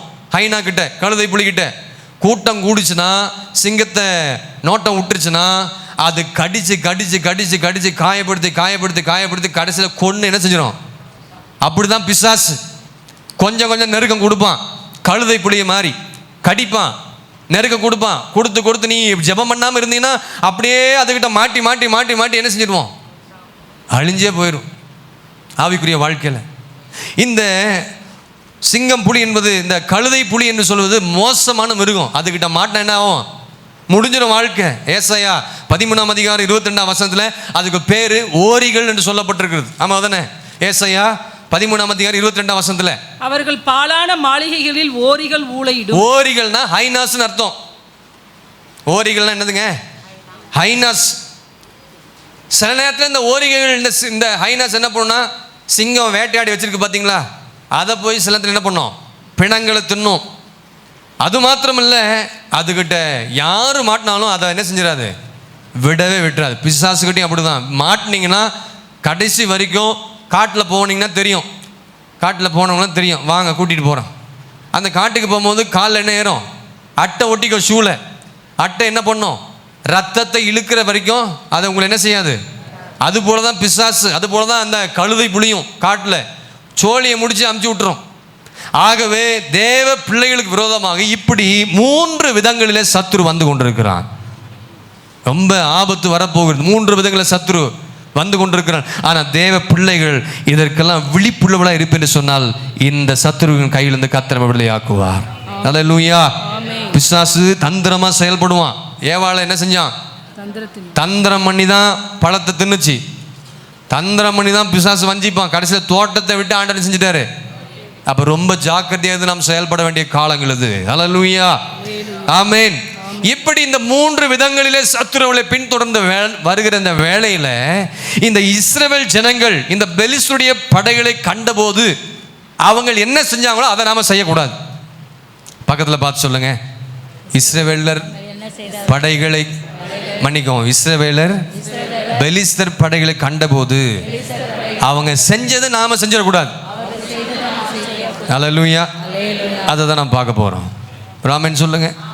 அல்லேலூயா. என்ன செஞ்சாங்க? வாசிங்க, 6வது வசனத்தை வாசிங்க. அப்பொழுது இஸ்ரவேலர் தங்களுக்கு உண்டான இக்கட்டுகள் கண்டபோது ஜனங்கள் தங்களுக்கு உண்டான நெருக்கத்தினாலே கெபிகளிலும் முட்காடுகளிலும் கண்மலைகளிலும் துருக்குகளிலும் குகைகளிலும் கொண்டார்கள். இக்கட்டு வந்துச்சுன்னா ஒளிய கூடாது. இவங்க இக்கட்டு வந்துச்சு இஸ்ரவேலருக்கு. இவங்க என்ன பண்ணணும்? இவங்க என்ன செஞ்சாங்க? இஸ்ரவேலர் தங்களுக்கு உண்டான இக்கட்டை கண்டபோது, ஒரு ஆபத்து, பிரச்சனை, நெருக்கம், பாடு வந்தா சபைக்கு வராம வீட்டில் உட்கார்ந்துட்டு இருக்கிறது சில விசுவாசிகள். எப்படி ஆண்டவர் இக்கட்டு விடுதலையாக்க முடியும்? நெருக்கம் வருதுங்க, கர்த்தரை தேடணும், சபையை தேடி ஓடி வரணும். 1 மணி நேரம் இப்படிப்பட்ட பிரச்சனை என் குடும்பம் போய்கிட்டு இருக்குது, 1 மணி நேரம் வாரத்தில் ஒரு நாள் வந்து சபையில் ஜெபிச்சுட்டு போலாம், அந்த எண்ணம் யாருக்குமே வரல. அதுக்கு பதிலாக என்ன செய்யறாங்க? ஓடி ஒளிந்து கொள்கிறார்கள். இஸ்ரவேலர் போய் ஒளிந்து கொள்றாங்க. எதுக்கு பயப்படணும்? சத்துருவை கண்டு, பிசாசை கண்டு எதுக்கு பயப்படணும்?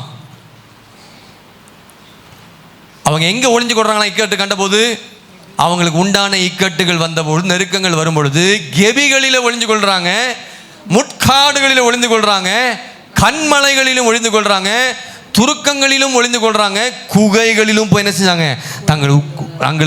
தங்களுக்கு உண்டான இக்கட்டை கண்டபோது அவர்களை ஒளித்து கொண்டார்கள். இந்த ஒளித்துக் கொள்கிற அனுபவம் நம்முடைய வாழ்க்கையில் இருக்கவே கூடாது. போய் எங்கேயும் ஒளிஞ்சுக்கலாம் அப்படிப்பட்ட ஆட்கள், அப்படிப்பட்ட தேவ பிள்ளைகளாம் நீங்களாம் இருக்கவே கூடாது. சத்துருவை கண்டு போய் என்ன செய்யக்கூடாது? மறையக்கூடாது. நமக்கு விரோதமாக கஷ்டங்கள், நெருக்கங்கள், போராட்டங்கள் வரும்பொழுது எங்கேயாவது போய் என்ன செஞ்சிடலாம்? ஒளிஞ்சு கொள்ளலாம். யாருடைய கண்களில் நான் என்ன செய்யக்கூடாது. அப்படிப்பட்ட விசுவாசி யாரா அப்படி இருந்தீங்கன்னா இன்றைக்கு அந்த சுபாவத்திலிருந்து நீங்கள் வெளியே வரணும். ஆமென். அல்லேலூயா. எங்கேயாவது போய் அதுக்கேற்ற இடத்தெல்லாம் தேடுவாங்க ஜனங்க. அதான் தேடினாங்க. குகையிலையும் முட்காடுகளிலும் குகைகளிலும் போய் ஒளிந்து கொண்டு, மலைகளிலும் கண்மணி போய் ஒளிந்து கொள்றாங்க. ஒளித்து கொள்ளுதல் என்று அந்த காரியம் எங்கேருந்து ஆரம்பிச்சிச்சு? ஒளிந்து கொண்டார்கள்னு சொல்றேன்ல சாமுவேல்ல, இப்போ வாசுமே அந்த ஒளிந்து கொள்ளுதல் எங்கேருந்து ஆரம்பிச்சு தெரியுங்களா? ஆதாமுடைய காலத்திலிருந்து ஆரம்பிச்சிச்சு. வாசிங்க பாப்பா, 3ஆம் அதிகாரம் 9ஆம் வசனமா 10ஆம் வசனமா? அப்பொழுது தேவனாகிய கர்த்தர் ஆதாமை கூப்பிடுறார். நீ எங்கப்பா இருக்கிறன்னு கேட்டார். அதற்கு அவன் நான் தேவரீருடைய சத்தத்தை தோட்டத்தில் கேட்டு நான் நிர்வாணியா இருப்பதினால் பயந்து ஒளித்துக் கொண்டேன் என்றான். ஆண்டவர் சொன்னதை ஆண்டவர் என்ன சொன்னாரு? தோட்டத்தில் இருக்கிற அந்த கனியை நீ புசிக்கவே. சத்ருவானவன் பிசாசு தந்திரமா ஏவாளை என்ன செஞ்சது? வஞ்சித்து பாவம் செய்து கீழ்ப்படியாமல் போனதுனால தான், கர்த்தரை தேடாதனால இவன் போய் என்ன செஞ்சான்? கர்த்தர் சொல்ற வார்த்தைக்கு கீழ்ப்படியாம கர்த்தர் சொன்ன காரியங்கள் எதிர்த்து செயல்பட்டனால இவங்க ஆண்டவர் கூப்பிடும் பொழுது சத்தம் கேட்க, ஆண்டவர் கூப்பிடும் பொழுது பயந்து அவங்க என்ன செஞ்சாங்க? போய் ஒளிந்து கொண்டார்கள். எலியா பாருங்க, அந்த ராஜாத்திக்கு என்ன செஞ்சான்? பயந்து போய் சூரிய செடிக்குள்ள போய் படுத்து கொண்டான், ஒளிந்து கொண்டான். ஆண்டவர் தான் ஒன்று பேசுறாரு, கெபியில் போய் ஒளிந்து கொள்றான். சவுல் என்ன செஞ்சாரு? தன்னை தாளவாடங்களில் அடையிலே போய் என்ன செஞ்சாரு? ஆண்டவர் சொல்றாரு, அவன் அங்கே போய் ஒளிஞ்சு கொண்டிருக்கிறான். வெப்பன்ஸ் இருக்கிற இடத்துல போய் சவுல் என்ன செஞ்சிருக்கிறாரு? ஒளிந்து கொண்டிருக்கிறார். இங்கே இஸ்ரவேலர்கள் மலைகளிலும் குகைகளிலும் முட்காடுகளிலும் என்ன செஞ்சு கொண்டிருக்கிறாங்க? ஒளித்து கொள்றாங்க. ஒரு தேவ பிள்ளை இக்கட்டிலிருந்து வெளியே வரணும்னா நீ ஒளித்து கொண்டுகிற நபராக இருக்கவே கூடாது. ஆமா, இஸ்ரவேலரை போல நீ ஒளிந்து கொண்டிருக்க கூடாது. இக்கட்டுகள் வரும் பொழுது தாவீதை போல ஆண்டவர் நோக்கி கூப்பிடுகிற தேவ பிள்ளையா நீ காணப்பட வேண்டும். ஆமென் சொல்லுங்க. எதுக்கு ஓடி ஒளிஞ்சு பயப்படுறீங்க? பிசாசுக்கு எதிர்த்து நின்று பிசாசை நீங்கள் எதிர்த்து நின்றீங்கன்னா பிசாசு என்ன செய்ய முடியும்? ஓடி போவான். ஆமா, ஓடி போக மாட்டேனா? ஆகவே முதல் அனுபவம் என்னதுங்க? ஒளித்துக் கொள்கிற அனுபவம் நம்முடைய வாழ்க்கையில எப்ப இருக்கக்கூடாது? ஆபத்து, நெருக்கம், பாடு, கஷ்டம், துயரங்கள், கண்ணீர், வேதனைகள் வரும் பொழுது, இக்கட்டைகள் வரும்போது என்ன செய்யக்கூடாது? ஒளித்துக் கொள்ளக்கூடாது. கர்த்தரை நோக்கி பார்க்கிற இருதயம் நமக்கு வேண்டும். ஆமென். இரண்டாவது, அடுத்த மற்ற கூட்டத்தார் எங்க போனாங்க, என்ன செஞ்சாங்க? 13ஆம் வசனம் வாசிங்க. மன்னிக்கவும், 7ஆம் வசனம். எபிரேயரில் சிலர் யோர்தானையும் கடந்து காத்து நாட்டிற்கும் கீலேயாத்து தேசத்திற்கும் போனார்கள். எதை பார்த்து போனாங்க? பெலிஸ்தர் யுத்தம் பண்ண வந்திருக்கிறாங்க. அங்க இக்கட்டு வந்துருச்சு, போனாங்க இல்ல, அந்த இடத்தை விட்டு ஓடி போயிட்டாங்க. ஊரை விட்டு ஓடி போற ஆட்கள்லாம் இருக்கிறாங்க. ஆமா இல்லையா? பிரச்சனை வந்துட்டா, கிருஷ்ணகிரியில் பிரச்சனை வந்துருச்சுன்னா சென்னைக்கு தப்பிச்சு ஓடலான்னு பார்க்குறீங்க. ஆமா இல்லையா? கிருஷ்ணகிரியில் தப்பிச்சு பிரச்சனை வந்துருச்சுன்னா எங்கே ஓடுறோம்? கோயம்புத்தூருக்கு ஓடலாம், பெங்களூருக்கு ஓடலாம், இல்லை வேலூருக்கு போயிடலாம் நினைக்கிறோம். எங்கே போனாலும் பிரச்சனை வந்து கொண்டே தான் இருக்கும். ரெண்டாவது, இவங்க ஊரை விட்டு ஓடி போகிறாங்க. எதுக்கு? இக்கட்டு வந்துருச்சு. எதுக்கு ஓடுறேன்? ஓடாமல் நிற்கணும். அல்லேலூயா. நீ ஓடினா நீ ஜெயம் எடுக்கவே முடியாது. சத்ருவை கண்டு, பிரச்சனைகளை கண்டு, கலக்கங்களை கண்டு, துன்பங்களை கண்டு அங்கே இருந்து நீங்கள் இந்த ஜனங்களை போல சிலர் யோர்தானையும் கடந்து காத்து நாட்டுக்கும் கீலேயாத்து தேசத்திற்கு ஓடியே போகிறாங்க. சில ஆட்கள்லாம் பார்த்தீங்கன்னா நிரந்தரமாக ஒரு இடத்துல இருக்கவே மாட்டாங்க. பார்த்துக்கிறீங்களா? நிரந்தரமாக ஒரு இடத்துல இந்த சபைக்கு வருவாங்க ஒரு மாதம், இல்லை இந்த சபைக்கு ஒரு 6 மாதம் வரும். அடுத்த சபை, இந்த சபை சரியில்லை, அடுத்த சபை போயிடலாம். அங்கேயும் போய் அந்த விசுவாசி நிலைத்து நிற்கவே நிற்காது.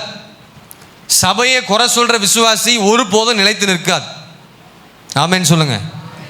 நீயே சரியில்லை, மற்ற சபையை குறித்து பேசுகிறோம், நம்ம ஊழியர்களை குறித்து பேசுகிறோம், விசுவாசிகளை குறித்து தவறாக பேசுகிறோம். இந்த சுபாவெல்லாம் நம்ம கூட வாழ்க்கையில் இருக்கவே கூடாது.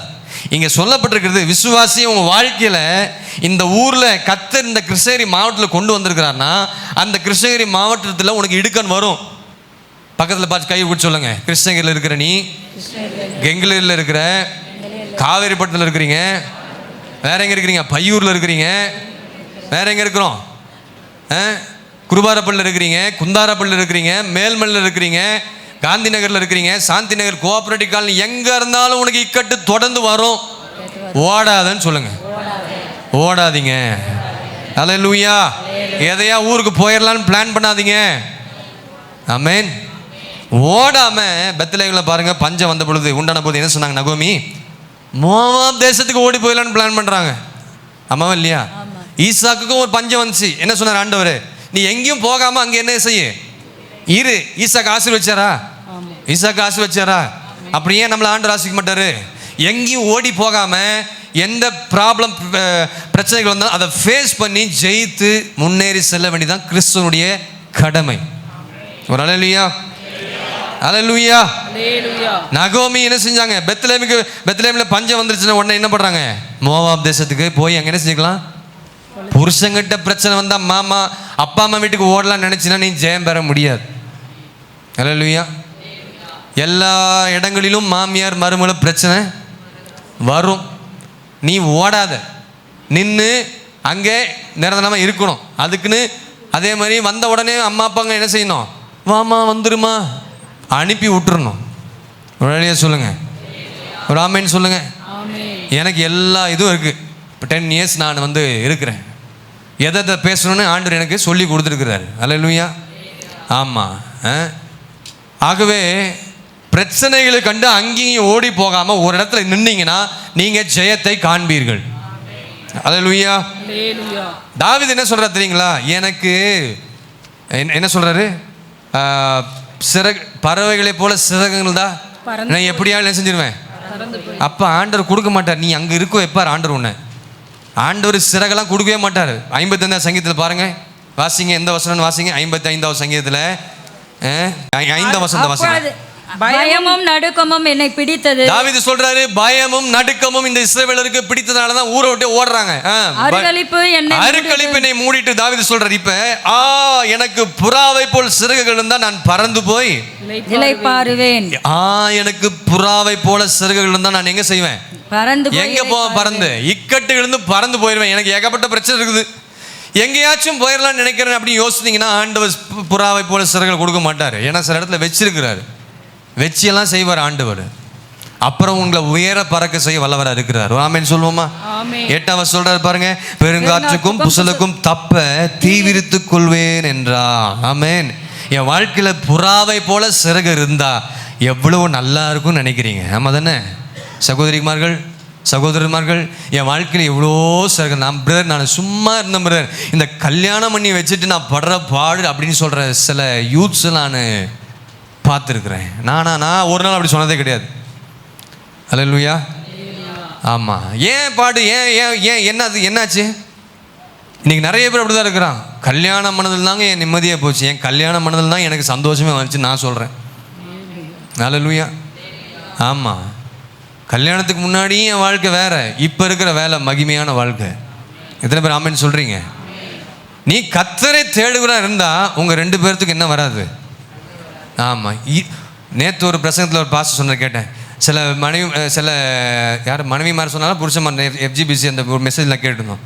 இந்த மனுஷனையும் எத்தனை வருஷம் தான் பாஸ்டர் பார்த்துட்டு இருக்கிறது, நீ அவனை தான் பார்க்கணும். அல்லேலூயா. இந்த வார்த்தையெல்லாம் வாயில், விசுவாசி வார்த்தையிலேருந்து வாயில் வரவே ஆமென் சொல்லுங்க. இவனையே நான் பார்த்துருக்கணுமா? எங்கள் அம்மா அப்பாவையும் அப்பா பார்க்க வேணாம், போக வேண்டிய நேரத்தில் அனுப்பிச்சி வைங்க, தப்பு கிடையாது. அப்போ எங்கேயாவது பறந்து போயிடலான்னு ஒரு போது என்ன செஞ்சாங்க? ஊரை விட்டு ஓடி போயிடலாம், இங்கே இருந்தால் நம்ம வேலையாகிறது, சபை விட்டே போயிடலாம் நினச்சிங்கன்னா ஆண்டவர் சபை விட்டு போக விடவே மாட்டார், வச்சு லாக் பண்ணிடுவார். இங்கே நீ இதில் ஜெயம் பெற்று நீ வெளியே போகணுன்னு அனுப்புவார். அப்போ தான் ஆமென். அல்லேலூயா. அப்போ இக்கட்டை கண்டு எங்கேயும் ஓடி போயிடலாம்னு நினைக்காதீங்க. இஸ்ரவேலரை போல அங்கேயே என்ன செய்யணும்? தரித்திருக்கணும்.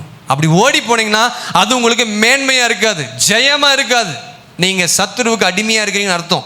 3வது அவங்க என்ன சொல்கிறாங்க பாருங்கள், 7ஆம் வசனத்தில் இஸ்ரவேலர் என்ன பண்ணுறாங்க? 13ஆம் அதிகாரம் 1 சாமுவேல் 13 7ஆம் வசனத்தை வாசிங்க, கடைசி பகுதி வாசிங்க. சவுலோ இன்னும் கில்காலில் இருந்தான். அடுத்தது, சகல ஜனங்களும் பயந்து கொண்டு அவனுக்கு பின் சென்றார்கள். யாருக்கு பின்னாடி செல்றாங்க?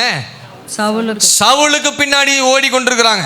இக்கட்டு வரும்பொழுது இஸ்ரவேலர்கள் செய்தவை காரியங்கள் நாம் செய்யக்கூடாது. 1, ஒழித்து கொள்ளக்கூடாது. நம்ம பிரச்சனைகள் இக்கட்டு வரும். 2வது, ஊரை விட்டு ஓடி போகலான்னு பிளான் பண்ணாதீங்க, இப்பொழுதே அந்த மனதில் என்ன செஞ்சிருங்க?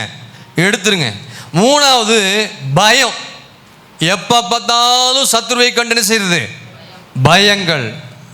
பயத்தோடு கூட ஒருவேளை நீங்கள் தேவப்பிள்ளைங்க வாழ்ந்து கொண்டிருக்கலாம், ஆனால் பயம் வேதனை உள்ளதுன்னு சொல்லப்பட்டிருக்கிறது. ஆமென். பூரண அன்பு பயத்தை யார் மேலே? பூரண அன்பு கர்த்தர் மேலே. சரியான ஒரு பூரணமான ஒரு அன்பு, 100% அன்பு இருந்துச்சுன்னா பயங்கள் அப்படி இருந்தாலும் பயம் வருது. சரீரத்தில் ஏதாவது ஒன்று ஆச்சுன்னா உடனே பயம் வரும். நம்மளாம் மனுஷர்கள் தான். ஏதாவது ஒரு பிரச்சனைக்குள்ளே நம்ம போகும்போதே செய்கிறோம், பயப்படுறோம், கலங்குகிறோம். ஆனால் இந்த ஜனங்கள் சவுலுக்கு பின்னால் பயந்து கொண்டு என்ன செய்கிறாங்க? போய்கொண்டிருக்க. அந்த சவுல் என்று சொல்வது என்ன தெரியுங்களா? கீழ்ப்படியாமையின் பாவம். சவுல் யாருங்க? சவுல் என்ன செஞ்சார்? ஆண்டவர் மனஸ்தாபப்பட்டார். சவுல் என்ன செஞ்சான்? கீழ்ப்படிஞ்சானா? கீழ்ப்படியா இந்த சுபாவம் உனக்குள்ள நினைச்சுன்னா பயம் வரும். சவுல் யாரு? கீழ்ப்படியாமையின் பாவம். இந்த சவுலை நீங்கள் ஃபாலோ பண்ணிட்டு இருக்கிற வரைக்கும் உங்கள் வாழ்க்கையில் பயங்கள் வந்து கொண்டே இருக்கும். ஆமாவா இல்லைங்களா? கர்த்தருக்கு கீழ்ப்படிந்தால் பயம் இருக்காதுங்க. ஆமாவா இல்லையா? இவன் சவுல் தேவனுக்கு கீழ்ப்படியாதனால தான் ஆண்டவர் மனஸ்தாபப்பட்டார். அவனை பொசிஷன்லேருந்து என்ன செஞ்சிட்டாரு? தூக்கிட்டு தாவீதை தான் அபிஷேகம் பண்ணி கொண்டு வந்து வச்சார். அப்போ நம்முடைய வாழ்க்கையில் சவுலுடைய ஆவி, கீழ்ப்படியாமையின் ஆவி நமக்குள் காணப்பட்டால் நமக்குள் பயங்கள், கலக்கங்கள் வந்து கொண்டே இருக்கும். கீழ்ப்படிதல். ஆண்டவர் நம்மகிட்ட எதிர்பார்க்க காரியம் என்னங்க? எவ்வளோ கொடுக்குறீங்க? எவ்வளோ காணிக்க போட்டீங்க? அதான் கேட்குறாரு ஆண்டவர். என்ன கேட்குறாரு? பலியை பார்க்கிலும் கீழ்ப்படிதல் உத்தமம். கீழ்ப்படுறீங்களா? ஆண்டவர் அதை எதிர்பார்க்குறாரு. நம்ம ஏதோ ஆண்டவருக்கு ஏதோ காரியங்களை செய்யணும், கொடுக்கணும், எல்லாம் பண்ணணும், சபைக்கு செய்யணும், ஊழியங்களுக்கு செய்யணும், எல்லா காரியத்துக்கு செய்யணும். அது விசுவாசின் வேலை, அது தேவனுடைய வேலை, அதுக்கிட்ட ஆசீர்வாதம் கொடுப்பார். அதை காட்டிலும் வசனத்துக்கு கீழ்ப்படுகிற பிள்ளைகளை தான் கர்த்தர் கண் நோக்கி பார்க்கிறார். என் வசனத்துக்கு நடுங்குகிறவர்கள் தான் என்ன செய்யறார் ஆண்டவர்? நோக்கி பார். அவர்களை நோக்கி பார்க்கிறார். ஏன் இன்னைக்கு பயம் வருதுன்னா கீழ்ப்படியல. ஆண்டவருக்கு கீழ்ப்படியணும். விசுவாசிகள் சத்தியத்துக்கு முதலாவது நீங்கள் கீழ்ப்படியணும். புருஷன் மனைவிக்கு கீழ்ப்படியணும், மனைவி புருஷனுக்கு கீழ்ப்படியணும், ஒருவருக்கு ஒரு அன்பா இருக்கணும். பெற்றோர்கள் மன்னிக்கவும், பிள்ளைகள் பெற்றோருக்கு என்ன செய்யணும்? கீழ்ப்படியணும். சபையார் போதகர்களுக்கு கீழ்ப்படியணும். சபையின் மெய்ப்பனுக்கு என்ன செய்யணுமா? கீழ்ப்படியணும். அந்த கீழ்ப்படிதலின் ஆவி விசுவாசிக்கிட்ட இல்லைன்னா கீழ்ப்படியாத சவுலுக்கு பின்னாக நீ போய் கொண்டிருக்க என்பதை நீ அறிந்து கொள். அந்த யுத்தத்தில் நீ ஜெயம் பெற முடியாது. அல்லேலூயா, அல்லேலூயா. இன்னைக்கு அநேகர் சவுலுக்கு பின்னாக போறதுனால தான் உங்களுக்குள் இருக்கிற தைரியம் போயிருச்சு. சவுலுக்குள்ள பின்னாடி போனீங்கன்னா உங்களுக்கு என்ன போயிடும்? தைரியம் போயிடும். தைரியம் போயிருச்சா? இல்லை தைரியம் இருக்கா? எத்தனை பேர் சொல்றீங்க எனக்கு தைரியம் இருக்குன்னு? சொல்றோம், கையை வித்து பார்க்கலாம். பார்க்க தானே போறேன். அல்லேலூயா. கீழ்ப்படிந்தீங்கன்னா தைரியம் இருக்குங்க. யாருக்கு? வசனத்துக்கு. சவுலுக்கு இருந்த அவனுக்குள்ள இருந்த என்ன ஆவி இருந்துச்சுங்க? கீழ்ப்படியாமை ஆவி. அந்த கீழ்ப்படியாமையின் ஆவி. அப்ப நமக்கு என்ன ஆவி வேணும்? கீழ்ப்படுகிற ஆவி இருந்தா பயம் விலகும். பயம் பிசாசனுடைய ஆயுதம்னு பார்க்குறோம். இயேசு ஒரு இடத்துல சொல்றாரு, சுவிசேஷத்தை சொல்றான்னு நினைக்கிறேன். என்ன சொல்றாரு? அற்ப விசுவாசியே, ஏன் சந்தேகப்படுகிறாய்? ஏன் கலங்குகிறாய்? ஏன் பயப்படுகிறாய்? அப்படி சுவிசேஷங்கள் நிறைய இடங்கள் சொல்லியிருக்கிறார். படகுல போய் கொண்டிருக்கிறாங்க, சீஷர்கள் இருக்கிறாங்க, கடலை மீன் பிடிச்சி கொண்டிருக்காங்க. திடீர்னு கடல் காத்தடிக்குது, தண்ணி அலை மோதுது. ஏன் பயப்படுறீங்க அப்படின்னு ஆண்டவர் உங்களை பார்த்து இன்னைக்கு கேட்கிறார். நான் உங்க கூட தானே இருக்கிறேன்னு ஆண்டவர் சொல்றாரு. ஆனாலும் நம்ம பயந்து என்ன செய்யணும்? கலங்குகிறோம். இக்கட்டை கண்டு கிதியோன் சொல்றாரு, பயப்படுறவங்களாம் ஓடி போயிருங்க. என்ன சொன்னார் கிதியோன்? ஜட்ஜஸ் 7:3, நியாயாதிபதிகள் 7ஆம் அதிகாரம் 3ஆம் வசனம். கர்த்தர் அவன்கிட்ட சொல்றாரு பாருங்க. ஆகையால் பயமும் திகிலும் உள்ளவன் எவனோ, பாருங்க, ஆகையால் பயமும் திகிலும் உள்ளவன் எவனோ அவன் திரும்பி கீலேயாத் மலைகளிலிருந்து விரைவாய் ஓடிப்போக கடவன் என்று. கீலேயாத்து மலைகளிலிருந்து ஓடியே போறீங்க சொல்றாரு ஆண்டவர். கிதியோன் என்ன சொல்றாரு? பயப்படுறவங்க எல்லாம் என்ன செஞ்சிருங்க? ஓடி போங்க. கடைசி நாட்களிலே நடக்க போகிற காரியங்களுக்கு எத்தனை விசுவாசிகள் சபைக்காக ஊழியத்துக்காக நிற்பாங்கன்னு நமக்கு தெரியல. ஆமாம் இல்லையா? கடைசி காலத்தில் சபைக்கு விரோதமாக என்ன நடக்கும், ஊழியத்துக்கு விரோதமாக செயல்படும் எத்தனை விசுவாசிகள் முன்னாடி வந்து நிற்பாங்க, ஊழியர்களுக்கு சில பிரச்சனைகள் வரும்போது எத்தனை விசுவாசிகள் நிற்பாங்கன்னு என்பதை கர்த்தர் தான் அறிவார். அல்லேலூயா. பயமும் திகிலும் உள்ளவன் எவனோ அவன் திரும்பி கீலேயாத்து மலைகள் விரைவாய் ஓடி போக கடவன். ஊழியத்தில் நீங்க எல்லாம் இணைந்து என்ன பிரச்சனை தான் விசுவாசி முன்னாடி வந்து நிற்கணும். போதகர்கள் உங்களுக்கு வந்து முன்னாடி நிற்கிறாங்கல்ல, ஒரு பிரச்சனை வந்தா எங்க மறைஞ்சுக்கலாம் நினைக்கிறாங்க நிறைய விசுவாசிகள். அப்ப நம்முடைய வாழ்க்கையில பயம் இருக்கக்கூடாதுங்க. யாருக்கு பயம் இருக்கா தெரியுங்களா? நீதிமான்களோ சிங்கத்தை போல தைரியமா இருப்பார். யாரெல்லாம் நீதிமான்? நம்ம எல்லாம் இயேசுவின் ரத்தத்தால் கழுவப்பட்ட நீதிமான். ஆனா நீதிமான் ஒருவனாகிலும் இல்லையே. அப்ப நீதிமான்கள் சிங்கத்தை போல. இப்ப இயேசுவுக்கு கீழ்ப்படுகிறவர்கள் நீதிமான்களா இருப்பார்கள். அவர்களுக்குள்ள பயங்கள் கலக்கங்கள் இருக்காது. அவர்களை கர்த்தர் செய்வாரு. ஏங்க தாவீதுக்கு பயம் இல்லாம போச்சு? கோலியத்தை சந்திப்பதற்கு தாவீதோடு கூட யார் இருந்தா? இயேசு இருந்தார். சின்ன பையன் சொல்லிட்டு இருந்தாங்க. ஆனா சின்ன பையனை வச்சுதான் ஆண்டவர் பெரிய காரியங்கள் அந்த இடத்துல செஞ்சார். ஒரு வேலையை சொல்லுங்க. ஆமா, சின்ன பையனை நின்று பார்த்துட்டு இருந்தாங்க. தாவீத கோலியாத்து முன்னாடி நின்னா சவுல்கிட்ட போய் நான் போறேன், உடனே எல்லாத்தையும் மாட்டுறாரு. இதை மாட்டு அதை மாட்டு கூடு எல்லாம் எதுவுமே எனக்கு வேண்டாம், நான் இயேசுவின் நாமத்தை வைத்து நான் உன்னை சந்திக்க வருகிறேன். ஒரே அடி ஒரே கல் விழுந்து போனா சத்துரு பிசாசு. பயம் பிசாசை ஜெயிக்க விடாது. நீ தைரியமா நின்று ஃபேஸ் பண்ணினா நீ ஜெயிக்க பிறந்தவன். ஆமென். உங்க பிரச்சனை கண்டும் போராட்டம் ஏன் பயப்படுற ஆண்டவர் கேட்கிறாரு. நீங்க பயந்தீங்கன்னா உனக்குள் தேவ அன்பு இல்லைன்னு அர்த்தம். ஆமாவா இல்லைங்களா? 1 யோவான் 4ஆம் அதிகாரம் 18ஆம் வசனத்தில் சொல்லப்பட்டிருக்கிறது, அன்பிலே பயமில்லை, பூரண அன்பு பயத்தை புறம்பே தள்ளும். அவனிடத்தில் வாஞ்ச இருக்கிறபடியால் அவனை விடுவிப்பேன். ஏன் விடுவிக்க மாட்டேன்றார் இக்கட்டுல இருந்து? அன்பு இல்லை ஆண்டவர் மேல. சபைக்கு வர நேரம், கர்த்தரை தேடுகிற விஷயம், சபைக்கு கொடுக்க வேண்டிய காரியங்களிலே, வேதத்தை வாசிக்கிற காரியத்தில், சாட்சியான வாழ்க்கை வாழ்கிற, உலகத்தில் இருக்கும்போது உலக மனுஷனை போல வாழ்கிறோம். ஆண்டவர் மேலே அன்பு இருந்தா நான் உலகத்தை விட்டு பிரித்தெடுக்கப்பட்ட ஒரு தேவ பிள்ளை, நான் இயேசுவுக்காக எல்லா இடங்களிலும் நற்கந்தங்களாக நான் இருப்பேன் என்ற அந்த அந்த எண்ணங்கள் ஒவ்வொரு நாளும் உடைய சிந்தையில் வந்து கொண்டே இருக்கும். ஆனால் விசுவாசிகளுக்கு அப்படி இல்லை. வெளியே ஒன்று உள்ள ஒன்று மாதிரி இருக்கிறீங்க. அதெல்லாம் ஆண்டவர் பக்கம் செல்லவே செல்லாது. பூரண அன்பு பயத்தை என்ன செய்யும்? புறம்பே தள்ளும். ஆமா, யாருக்கும் பயப்படக்கூடாது, ஆண்டவருக்கு மாத்திரம் தான் பயப்படணும். அல்லேலூயா, அல்லேலூயா. ஆகவே சபையை நீ கீழ்ப்படுதலை கற்றுக்கொண்டால் இந்த பயம் உங்களை விட்டு ஓடியே போயிடும். ஒன்று என்ன செய்யக்கூடாதுங்க, பெலிஸ்தரை கண்டு இஸ்ரவேல் என்ன செய்யக்கூடாது? அவங்க என்ன செஞ்சாங்க? நீங்கள் ஒளிந்து கொள்ளக்கூடாது. ரெண்டாவது என்ன செய்யணும்? சத்துருவை கண்டு ஊரை விட்டே ஓடி போயிடலான்னு பிளான் பண்ணாதீங்க. இந்த சர்ச்சு சரியில்லை, அது சரியில்லை, நாங்கள் இங்கேருந்து போயிடலாம்னு நினைக்கிறோம், போக விட மாட்டார் ஆண்டவர். மூணாவது என்னது? பயம். பயந்து கொண்டு போய் சவுலுக்கு பின்னாடி ஓனாங்க, ஏன்னா கீழ்ப்படியாமை ஆவி இருந்தனால. நான்காவது 8ஆம் வசனத்தை வாசிங்க. அவன் தனக்கு சாமுவேல் குறித்த காலத்தின்படி 1 சாமுவேல் 13:8 பாருங்க. அவன் தனக்கு சாமுவேல் குறித்த காலத்தின்படி 7 நாள் மட்டும் காத்திருந்தான். சாமுவேல் கில்காலுக்கு வரவில்லை. ஜனங்கள் அவனை விட்டு சிதறி போனார்கள். இந்த இக்கட்டுகள் பிரச்சனைகள் வரும் பொழுது இந்த இஸ்ரவேல் ஜனங்கள் என்ன செய்றாங்க? இப்ப சிதறி போனாங்க. ஜனங்கள் அவனை விட்டு, யாரை விட்டு? சிதறி போனார்கள். சிதறி போனாங்க அப்படின்னா நெருக்கங்கள் வரும் பொழுது ஓடியே போயிட்டாங்க. ஆளாளுக்கு ஒவ்வொரு திசையில் என்ன செய்கிறோம்? போய் கொண்டிருக்கிறாங்க. இன்னைக்கு குடும்பத்துலையும் அப்படிதான். புருஷன் ஒரு பக்கம், மனைவி ஒரு பக்கம், பிள்ளைகள் ஒரு பக்கம், பெரிய பையன் ஒரு பக்கம், சின்ன பையன் ஒரு பக்கம், சின்ன பொண்ணு அந்த பக்கம், பெரிய மகள் இந்த பக்கம். ஆளாள் இன்னைக்கு சிதறி போய்கிட்டு இருக்குது. இக்கட்டு வந்த உடனே ஆண்டவர்கிட்ட ஆண்டவருடைய சமூகத்தில் கீழ்ப்படியாமனால என்ன சிதறி போனாங்க. நெருக்கங்கள் வரும் பொழுது, பாடுகள் வரும்போது ஓடி போகுதல், சிதறி போகுதல். இது ஒரு குறிப்பிட்ட அர்த்தத்தை வெளிப்படுத்துது. ஏன் தெரியுமா சிதறி போறாங்க? சகரியா 13:7 வாசிங்க. எசேக்கியேல் 34:5 வாசிங்க. சகரியா 13:7 வாசிங்க. பட்டயமே என் மேய்ப்பன் மேலும், பட்டயமே என் மேய்ப்பன் மேலும், என் தோழனாகிய புருஷன் மேலும் எழும்பு என்று சேனைகளின் கர்த்தர் சொல்லுகிறார். மேய்ப்பனை வெட்டு, அப்பொழுது ஆடுகள் சிதறி போகும். ஆனாலும் என் கரத்தை சிறுவர் மேல் திரும்ப வைப்பேன். போதும். இங்க என்ன சொல்லப்பட்டிருக்கிறது? பட்டயமே என் மேய்ப்பன் மேலும் என் தோழனாகிய புருஷன் மேலும் எழும்பு என்று சேனைகளின் கர்த்தர் சொல்லுகிறார். மேய்ப்பனை வெட்டு, அப்பொழுது ஆடுகள் சிதறி போகும். அடுத்த வசனம் வாசிங்க. 34:5 எசேக்கியேல்.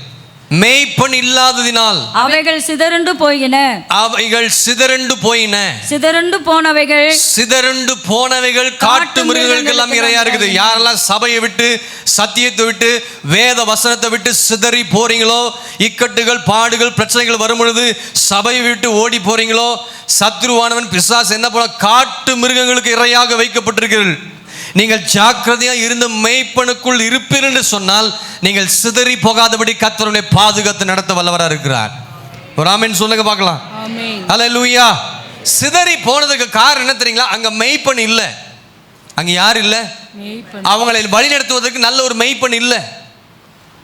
மேய்ப்பன் இல்லாதனால்தான் அவைகள் சிதறண்டு போய்விட்டது. இக்கட்டுகள், நெருக்கங்கள் வரும் பொழுது சிதறி போறாங்க. இயேசுக்கு ஒரு இக்கட்டு வந்துச்சுங்க. இயேசுக்கும் பல விதமான பிரச்சனைகள் எல்லாரும் என்ன செஞ்சாங்க? ஓடியே போயிட்டாங்க. அதில் ஒரு மனுஷன் ஓடியே போயிட்டான். எப்படி? நிர்வாணமாக ஓடி போனான் இருக்கு பைபிளில். ஒரு பிரச்சனை, இக்கட்டுகள் வரும்போது எப்படி ஓடி போனானா? ஒரே ஒரு துண்டு தான் ஒன்று போட்டிருந்தான். அதையும் போட்டுட்டு இக்கட்டுகள் வரும்பொழுது, பிரச்சனை இயேசு வரும்போது என்ன செஞ்சுட்டான்? ஓடியே போயிட்டான். ஒரு பைபிள் அப்படி சொல்லப்பட்டிருக்கிறது. மார்க் எழுதின சுவிசேஷம் பாருங்க, 14ஆம் அதிகாரம் 50, 51, 52 வசனங்களை பாருங்க. அப்பொழுது எல்லாரும் அவரை விட்டு ஓடி போனார்கள். ஒரு வாலிபன் ஒரு துப்பட்டியை மாத்திரம் தன்மேல் போர்த்து கொண்டு பின்னே போனான். அவனை பிடித்தார்கள். அவன் தன் துப்பட்டியை போட்டுவிட்டு, பாருங்க, அவன் தன்னுடைய துப்பட்டியை போட்டுவிட்டு நிர்வாணமாக அவர்களை விட்டு ஓடி போனான். பிரச்சனையை கண்டு ஓடி போன ஆட்கள் இருக்கிறாங்க இங்க. மெய்ப்பன் இல்லை. இயேசுவுக்கு இக்கட்டு வரும்போது சீஷர்கள் எல்லாரும் என்ன செஞ்சிட்டாங்க? ஓடி போயிட்டாங்களா இல்லையா? ஆமாவா இல்லைங்களா? ஒரு சீசன் அப்படிதான் சொல்லப்படும். வஸ்திரத்தை விட்டு நிர்வாணமாய் ஓடி போனான். பைபிள் ஸ்காலர் சொல்றாங்க, அது ஒரு வேளை உயிரோடு எழுந்த லாசருன்ற வாலிபனா கூட இருக்கலாம், இல்லை மார்க்கா கூட இருக்கலான்னு அப்படின்னு சொல்றாங்க. அது யாரும் திட்டவட்டமாக சொல்லலை, ஒருவேளை அப்படி இருக்கலான்னு சொல்றாங்க. ஆனால் தேவ பிள்ளைகள் சிதறி போவதற்கு காரணம் உங்க குடும்பத்தில் இருக்க வேண்டிய மெய்ப்பன் அங்கே இல்லை. இன்னைக்கு யார் இல்லைங்க குடும்பத்தில்? மேய்ப்பன் சரியில்லாதனால தான் ஆடுகள், குடும்பங்கள், பிள்ளைகள், மனைவிகள் எல்லாம் என்ன செய்யறாங்க? குடும்பம் சிதறி போறதுக்கு காரணம் என்ன? குடும்ப தலைவன் சரியில்லைன்னு அர்த்தம். குடும்ப தலைவிகள் சரியில்லைன்னு அர்த்தம். பிள்ளைகள் கெட்டு போகிறாங்க காரணம் நான் முதல் பேரண்ட்ஸ் தான் சொல்லுவேன். அப்படி சொன்னால் நிறைய பேர் கோவப்பட்டாங்க. பிள்ளைகள் சிறு வயதுலேருந்து நீங்கள் அவளை கண்டித்து வளர்க்காதனால தான் இப்போ உங்கள் தலைமையில் உட்காந்து உங்களை ஆட்டிகிட்டு இருக்கிறான் அவன். நீங்கள் சிறு வயதுலேருந்து அந்த பிள்ளைக்கு ஒரு ஜெபம் பண்ண தெரியல. வாலிப பிள்ளைங்க சிலர்லாம் ஜெபம் பண்ணவே தெரில. ஆமாம், மற்ற பிள்ளைங்களுக்கு நீங்கள் புத்தி சொல்கிறத விட உங்கள் பிள்ளைகளை ஆவிக்குரிய சத்தியத்தில் வளர்க்க பழகுங்க. அல்லேலூயா. எத்தனை பேர் ஆமென் சொல்கிறீங்க? எத்தனை பேர் ஒத்துக்கொள்கிறீங்க? சபையில் நிறைய பிள்ளைகளுக்கு ஜெபிக்க கூட தெரியல, தெரியுங்களா? வாலிப பிள்ளைங்க பாடுங்கன்னா பாட மாட்டேறாங்க, ஜெபிக்கணும் ஜெபிக்க தெரியல. எல்லாரையும் நான் சொல்லலை, ஒரு சிலரை வாலிப கூட்டத்துக்கு வரதில்லை. எப்படி உன் வாழ்க்கை ஆசீர்வாதமாக இருக்கும்? சண்டே ஸ்கூலுக்கு வரதில்லை. சில பிள்ளைங்க சாப்பிட்டோன்னு கூட்டு போயிடுறது. எப்படி அந்த பிள்ளைகள் எதிர்காலங்கள் ஆசீர்வாதமாக இருக்க முடியும்? சிதறி போகிறதுக்கு காரணம் பெற்றோர் தான். அதே மாதிரி குடும்பங்கள் சிதறி போகிறதுக்கு காரணம் சபையில் இருக்கிற மெய்ப்பண்ணை நீங்கள் என்ன செய்யறதில்லை, கனம் பண்ணுறதில்லை. மெய்ப்பண்ணை கேட்டு எதுவும் செய்கிறது கிடையாது. மெய்ப்பனுக்கு அடங்கி இருக்கிறது இல்லை. சபையில் ஊழியர்கள் இருக்கும் பொழுது ஊழியர்கிட்ட காரியங்களை கேட்டு செய்யாதனால தான் இன்றைக்கு நீங்கள் சிதறி போகிறதுக்கு காரணமே மெய்ப்பனங்க இல்லை. உங்கள் குடும்பத்தில் மெய்ப்பனை முன்வைத்து எதையும் செய்யலை. முதலாவது கர்த்தரை வைக்கணுங்க, அப்புறம் நீங்கள் ஜெபம் பண்ணுங்க உங்கள் காரியத்துக்காக. அடுத்தது உங்கள் பாஸ்டரை கூப்பிட்டு செய்யணும். அடுத்தது உங்கள் பாஸ்டர் கேட்டு எல்லாம் செயல்படணும். அதை செய்யறதுல விசுவாசி. அதுதான் குடும்பங்கள் இக்கட்டுகளுக்கும் பிரச்சனைகளுக்கும் போராட்டங்களுக்கும் சிதறி சிதறி சிதறி போய் கொண்டிருக்கிறார்கள். ஆமென் சொல்லுங்க. ஆமாம் இல்லைங்களா? நான் சொல்றது கரெக்டாக தப்பா? நான் சொல்றது கரெக்டு தானே? மனைவி ஒரு பக்கம், புருஷன் ஒரு பக்கம், பிள்ளைகள் ஒரு பக்கம். ஆனால் குடும்பத்தில் என்ன நடக்குதுங்க? பிரச்சனைகள் மலை போல பெருகி கொண்டே இருக்குது. ஆனால் இன்னைக்கு நிறைய விசுவாசிகள் வஸ்திரத்தை விட்டு ஓடி கொண்டு இருக்கிறாங்க. என்ன வஸ்திரத்தை தெரியுங்களா? ரட்சிப்பின் வஸ்திரத்தையும் கர்த்தர் கொடுத்த மகிமை எல்லாவற்றையும் விட்டு போறாங்க, ஓடி போறாங்க. அப்படி அப்புறம் அதுக்காக உட்காந்து என்ன செய்யறாங்க? அழுது புலம்பி கொண்டிருக்கிறாங்க. ஓடி போனதும் எங்கேயாச்சும் ஓடி போயெல்லாம் போதும் அப்படி உட்காந்துட்டு இருக்காங்க நிறைய பேர். ஒரு சிலர்லாம் சபை விட்டு போகிறாங்க. நிறைய பேர், சில குடும்பங்கள்லாம் சபை விட்டு போனதாக நான் கேள்விப்பட்டேன் சனிக்கிழமை ஜெபத்தில்.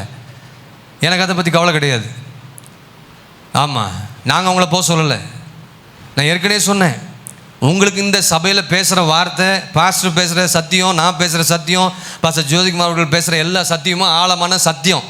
இதை கேட்டு சபையில் வளரணும். இல்லாவிட்ட இங்கே உட்காந்துட்டு மற்ற விசுவாசம் கெடுக்கிறதா இருந்தால், இந்த சபை எனக்கு சரிப்பட்டு வரலன்னா நீங்கள் இங்கே உட்காந்து கொண்டு இருக்கிறது வேஸ்ட். உங்களுக்கு எங்கே பிடிச்சிருக்கோ அங்கே போய் நீங்கள் செஞ்சுக்கலாம், இருந்துக்கலாம். ஆமாவா இல்லைங்களா? சொல்கிறது கரெக்டு தானே? ஏன்னா இங்கே உட்காந்துட்டு மற்றவங்களையும் கிண்டிட்டு அவங்களையும் கெடுத்துட்டீங்கன்னா கர்த்தர் உங்களையும் கெடுப்பார். அல்லேலூயா. சபை விட்டு போகிறதுக்கு ஊழியர்கள் பொறுப்பு அல்ல. அவங்க தாங்களாகவே போய்க்கிறாங்க. பிரச்சனையை பண்ணு ஏதோ ஒன்று பண்ணிட்டு போயிடுறாங்க சபையை விட்டு. எங்கே போனாலும் நல்லா இருக்கிறதுக்காக தான் நாங்கள் ஜெபிக்கிறோம். ஒரு ஆமென் சொல்லுங்கள். அல்லேலூயா. இப்போ சபை மெய்ப்பனுக்கு அடங்காத விசுவாசி ஓடி தான் போகும்.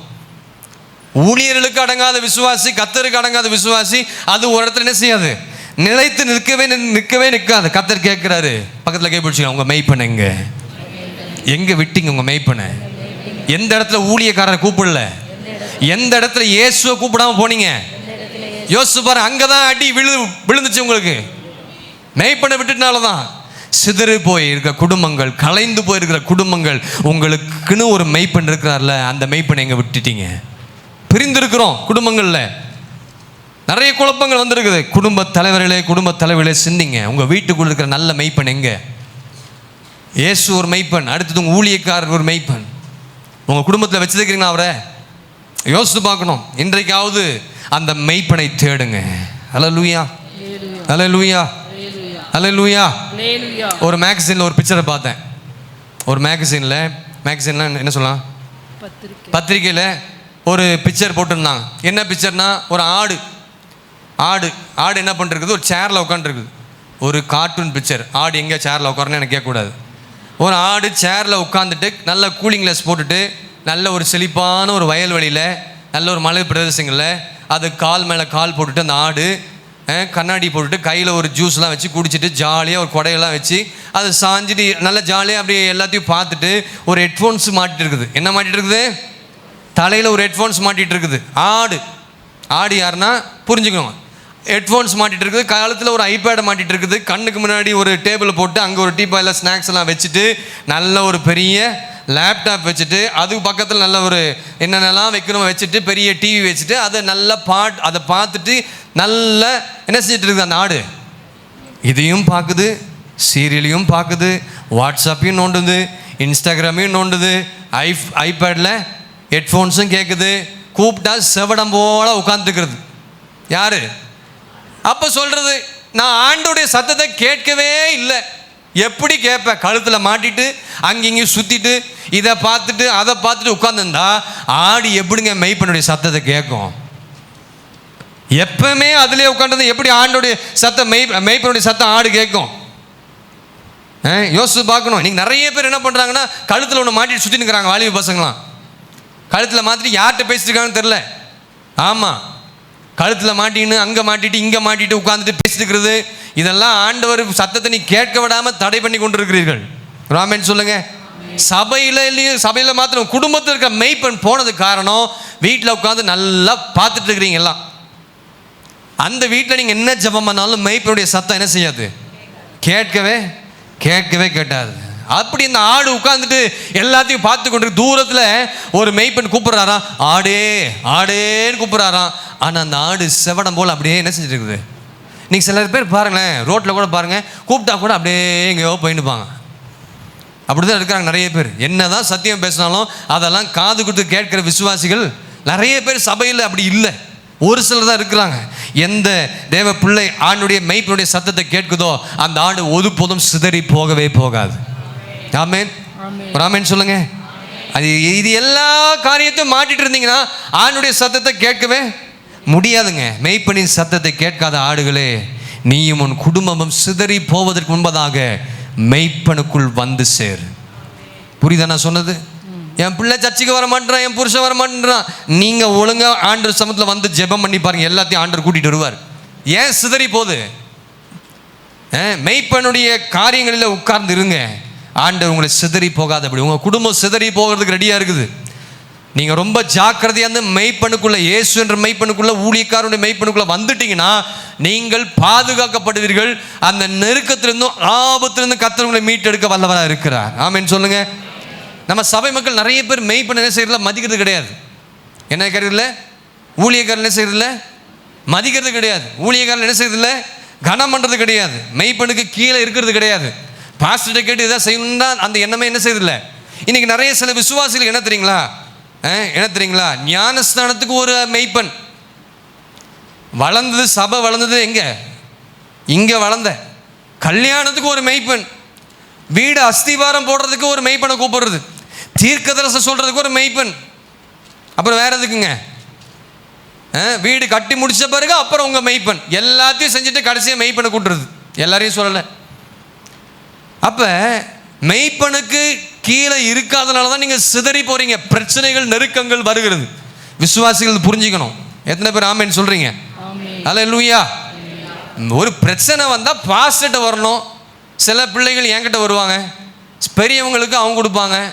சிலர் என்கிட்ட வரும்பொழுது வசனத்துக்கு ஏற்றபடி நாங்கள் கவுன்சிலிங் கொடுப்போம். தேவையில்லாத கட்டுக்கதையில் உட்காந்து பேசிட்டு இருக்க மாட்டேன். நான் வந்தாங்கன்னா வசனத்துக்கு பேசுவோம். அதுக்கேற்ற மெய்ப்பன் சபையில் இருக்க. அதை விட்டுட்டு நீ வெளியே போய் என் பிள்ளைக்கு இப்படி ஆயிடுச்சுன்னு அங்கே போய் அங்கேயும் போய் உட்காந்துட்டு இப்போ அவங்க கிட்ட போய் கவுன்சிலிங் பண்ணாலும் உட்காந்துருந்தீங்கன்னா எப்படி சிதறி போயிடுவீங்க. மெய்ப்பனுக்கு கீழே இருந்தீங்கன்னா உங்கள் குடும்பங்களுக்கு என்னென்ன ஆலோசனை கொடுக்க வேண்டும் என்று எங்களுக்கு தெரியும். உங்களை பற்றி எனக்கு தான் தெரியும், அப்பாவுக்கு தெரியும், பாஸ்டருக்கு தெரியும், ஜோதிகுமார் அவருக்கு தெரியும். வெளியே இருக்கிற பாஸ்டர் இந்த சபையை பற்றி அவருக்கு தெரியாது. அவர் வந்து பிரசங்கம் பண்ணிட்டு போகிறதோட சரி, அந்தந்த சபைக்கு என்ன தூது கொடுக்கணுமோ அந்த ஊழியக்காரோட அந்த மெய்ப்பன் மூலமாக பேசுகிற அந்த வார்த்தை கேட்டு அவர்கள் நீ கனம் பண்ணி வைத்திருந்தால் உங்கள் குடும்பங்கள் சிதறி போகவே போகாது. எத்தனை பேர் ஒத்துக்கொள்றீங்க? இதை செய்யுங்க. ஃபஸ்ட்டு இதை செஞ்சால் உங்கள் குடும்பங்கள் சிதறி போகாது. ஆமென். அப்போ மெய்ப்பன்ட்டு கேளுங்க, அவங்க வார்த்தையின் பிரகாரமாக உங்களை கொண்டு போவோம். என் நாடுகள் என் சத்தத்தை கேட்கும், அந்நிய சத்தத்தை கேட்கவே கேட்காது. அல்லேலூயா, அல்லேலூயா. சிலர் சிதறி போகிறதுக்கு காரணம் தெரியுங்களா? அங்கே ஓனா வந்துச்சு. இந்த ஓனா ஓடுற அந்த ஓனா இல்லை, ஓநாய்கள். காட்டில் இருக்கிற ஓநாய். வாசிங்க யோவான் சுவிசேஷம் 10ஆம் அதிகாரம் 12ஆம் வசனத்தை வாசிங்க. மெய்ப்பனாயிராதவனும் ஆடுகள் தனக்கு சொந்தமல்லாதவனுமான கூலியால் ஓனாய் வருகிறதை கண்டு ஆடுகளை விட்டு ஓடி போகிறான். சில ஆடுகள் ஏங்க சிதறி போறதுக்கு காரணம்னா என்ன பண்ணாங்கன்னா, ஓனாய் எங்க வருகிறது. கூட்டத்துக்குள்ளே ஓநாய்களாக இருப்பாங்க, ஜாக்கிரதையாக இருக்கணும். உடனடியாக சொல்லுங்கள். சில ஆடுகளை பிடிக்கிறதுக்குனே ஒரு ஆள் இருக்கும். ஆமென். கூட்டத்துக்குள்ள ஓனா இருக்கிறதுனால தான் ஆடுகள் சிதறி போகிறது. மெய்ப்பனை இழந்து விட்டார்கள். இன்றைக்கு உங்களுக்கு மெய்ப்பன் கர்த்தர் கிருபையாக கொடுத்திருக்கிறார். ஆமாம் இல்லைங்களா? இந்த மெய்ப்பனை நீங்கள் கனம் பண்ணணும். மெய்ப்பனை நீங்கள் கேட்டு காரியங்களை செய்யுங்க. மெய்ப்பனுடைய வழியில் அவர் பேசுகிற வார்த்தைகள், கர்த்தர் பேசுகிற அந்த நல்ல மெய்ப்பனாகி இயேசு இன்றைக்கு உங்களை தேடி வந்திருக்கிறார். சிதறி போனவர்களை தேடி வந்திருக்கிறார். அல்லேலூயா. சில ஓநாய்கள் சில ஆடுகளை என்ன செய்யப்படுது தெரியுங்களா? பீறி போடுறதுக்கு ரெடியாக இருக்குது. ஜாக்கிரதையாக மெய்ப்பனுக்குள்ள வந்துருங்க. கர்த்தரின் மெய்ப்பராக இருக்கிறார். நான் சிதறி போவதில்லை. ஒரு வழியா சொல்லுங்க. அல்லேலூயா. சிதறி போனதுக்கு காரணம் மெய்ப்பனை இழந்துட்டாங்க. கடைசியாக ஒரு காரியத்தை சொல்லி முடிப்போம். 14:21 1 சாமுவேல் 14:21. இதற்கு முன் பெலிஸ்தருடன் கூடி அவர்களோடு கூட பாளையத்தில் திரிந்து வந்த எபிரேயர். போதும். ஐந்தாவது, இஸ்ரவேல் செய்த அந்த ஜனங்கள் பெலிஸ்தர்கள் வந்து யுத்தம் பண்ண வந்திருக்கிறாங்க. அவங்க செஞ்ச 5வது காரியம் என்ன தெரியுங்களா? இவங்க பெலிஸ்தரோடு கூட சேர்ந்து பாளையத்தில் திரிந்தார்கள் சொல்லப்பட்டிருக்கிறது. யாரு? எபிரேயர், இஸ்ரவேலர். சத்ருவிடத்தில் போய் நம்ம என்ன செய்யக்கூடாது? ஐக்கியம் வைக்கக்கூடாது, பங்கு பெறக்கூடாது. இவர்கள் எபிரேயர்கள் ஒரு பக்கம் பயங்கரமான நெருக்கம். இவங்க செய்த காரியம் என்ன தெரியுங்களா? சத்துருக்களோடு கூட போய் சரண்டர் ஆகி சுத்திட்டு இருக்கிறாங்க, திரிஞ்சிட்டு இருக்கிறாங்க. திரிந்து பாளையத்தில் திரிந்து வந்த இந்த எபிரேயர் எல்லாம் பெலிஸ்தரோடு கூட சேர்ந்து சுத்திட்டு இருக்கிறாங்க. எதிராளிகளோடு சேர்ந்து கொள்வது நல்லதல்ல இஸ்ரவேலருக்கு. ஆமாவா இல்லைங்களா? சத்ருவோடு கூடவே இருந்து அவன் கூடவே இருந்து அவன் செய்கிற மாதிரியே செஞ்சு அவன் கூட இருந்து திரிந்து அப்படிப்பட்டோடு எதிராளிகளோடு சேர்ந்து கொள்வது நல்லதல்ல. நீ யாரு? நீங்கள் யாரு? எபிரேயன். நீங்கள் யாரு? இஸ்ரவேல். நீங்கள் யாருங்க? நீ எதிர்த்து போராட வேண்டிய நபர். இவங்க எதிர்க்க முடியாமல் சத்துருக்களோடு கூட போய் சேர்ந்து உட்கார்ந்து திரிந்துட்டு இருக்கிறாங்க. அப்படிப்பட்ட விசுவாசி நீங்கள் நான் இருக்கவே கூடாது. அல்லேலூயா. ஆமென். சத்துருக்கிட்ட போய் உட்கார்ந்து உனக்கு என்ன வேலை? அங்கே நமக்கு வேலையே என்ன செய்யாது, கிடையாது. நாம் இருக்க வேண்டிய இடமே வேற. ஆண்டவர் சொல்ற இடத்துல இருக்கிறது தான் நம்முடைய வேலை. இந்த 5 விஷயத்தோடு இந்த நாளில் நான் முடிக்க விரும்புகிறேன். ஆமென். இக்கட்டுகள் வரும்பொழுது நாம் செய்யக்கூடாதவைகள் என்னன்னு தான் நான் உங்களுக்கு சொன்னேன். இஸ்ரவேல்கள் செய்தார்கள், ஜெயம் பெற முடியல. இந்த 5 விஷயம் இக்கட்டு காலத்தில் நாம் என்ன செய்யணும் என்பதை அடுத்த பகுதியில் ஆண்டோடைய வருகை தாமதிக்கும் என்று சொன்னால் அடுத்த ஆராதனையிலோ நான் உங்களோடு கூட அதை காரியத்தை பேச போகிறேன். ஆமென். அப்போ இக்கட்டுகள் வரும்பொழுது நாம் நம்முடைய வாழ்க்கையில் செய்யக்கூடாதவைகள் என்னங்க? 1, ஒழித்து கொள்ளக்கூடாது. 2வது, எங்கேயாவது வேற ஏதாவது ஊருக்கு ஓடி போயிடலன்னு பிளான் பண்ணாதீங்க. 3வது, சவுளுக்கு பின்னால் பயத்தோடு போகக்கூடாது, கீழ்ப்படியாத அமையான ஆவி. 4வது, மெய்ப்பனை இழந்து சிதறி போகவும் கூடாது. 5வது, சத்ருவோடு கூட சுத்திட்டு இருக்கக்கூடாது. ஆமென். உங்கள் நம்பிக்கை யார் மேலே வைக்கணும்னா ஆண்டவராக இயேசு கிறிஸ்து மேல் வைத்து. தாவீது சொல்றாருல, என் இக்கட்டு காலத்தில் நான் கர்த்தரை நோக்கி என் கண்கள் எப்பொழுதுமே நோக்கி கொண்டே இருக்கிறது. அல்லேலூயா. இந்த 5 இக்கட்டுகள் வரும்போது செய்யாதீங்க. இது செய்யாமல் இருந்தீங்கன்னா உங்களுக்கு நம்பிக்கைக்கு ஏற்ற ஒரு நல்ல ஒரு வசனத்தை மாத்திரம் சொல்லி நாம் ஜெபிக்க போகிறோம்.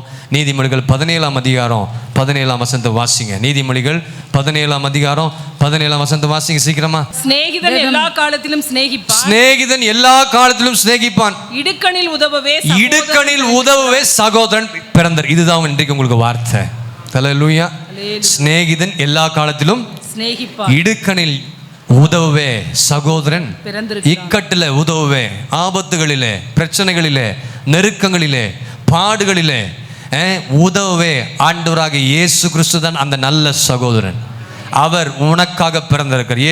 ஏசாயா 9ஆம் அதிகாரம் 6ஆம் வசனம், நமக்கு ஒரு பாலகன் பிறந்தார். அந்த பாலகன் யார்தான்? அவர்தான் இடுக்கணில் உதவுவே பிறந்த சகோதரனாக இயேசு. ஹல்லேலூயா. இடுக்கணில் உதவும்படி பிறந்த சகோதரன் யார்னா நம்மை மீட்கும்படியாக நம்மை தேடி வந்ததான அருமை இரட்சகர் ஆண்டவராகிய இயேசு கிறிஸ்து. ஆமென். ஹல்லேலூயா. அப்ப இக்கட்டுகள் வரும்பொழுது இஸ்ரவேலை போல இந்த காரியத்தை செய்யாம எனக்கு உதவி செய்ய என் இயேசு எனக்குள்ள இருக்கிறார், எனக்காக கர்த்தர் பிறந்திருக்கிறார். இனி வருகிற நாட்களில் கர்த்தர் எல்லா இடுக்கணிலிருந்தும் என்னை தப்புவிக்க எனக்கு உதவி செய்யும்படியாக இயேசு என் கூட இருக்கிறார் என்பதை எத்தனை பேர் விசுவாசிக்கிறீங்க? இந்த சகோதரனை நோக்கி கூப்பிடுங்க. எந்த சகோதரன்? ஆண்டவராக இயேசு கிறிஸ்துவை நோக்கி கூப்பிடுங்க.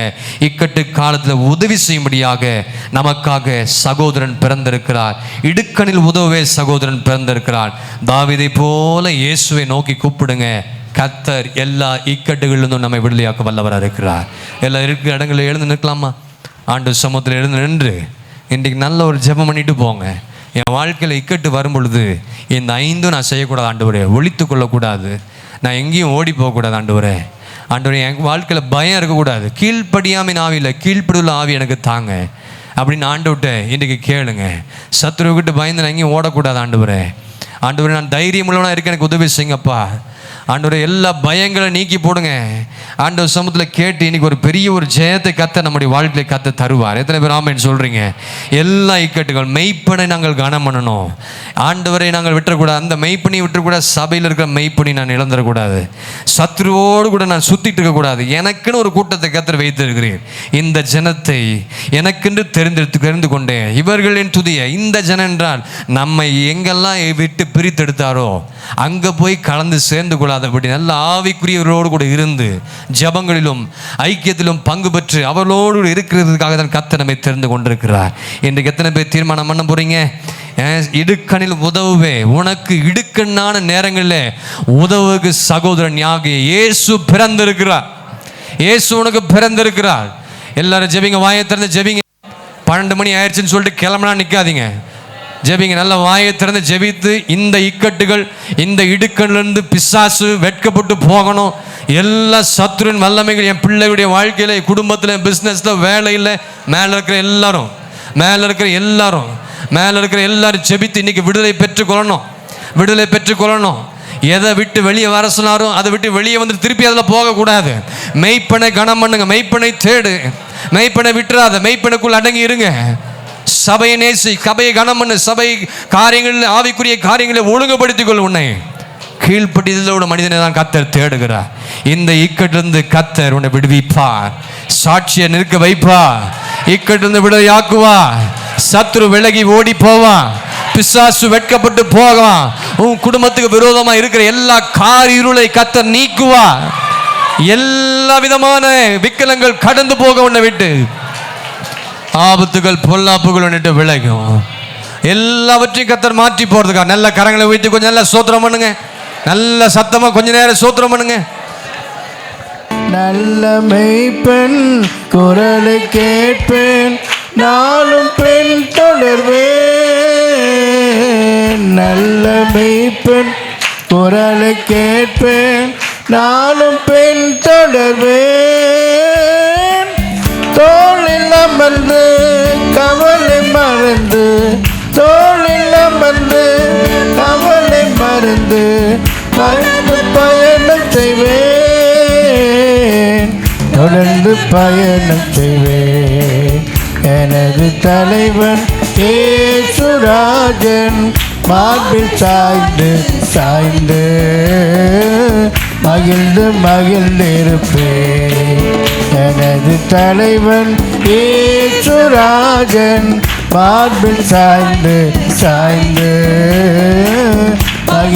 மகிழ்ந்திருப்பேன். மகிழ்ந்திருப்பேன். மகிழ்ந்திருப்பேன். மகிழ்ந்திருப்பேன்.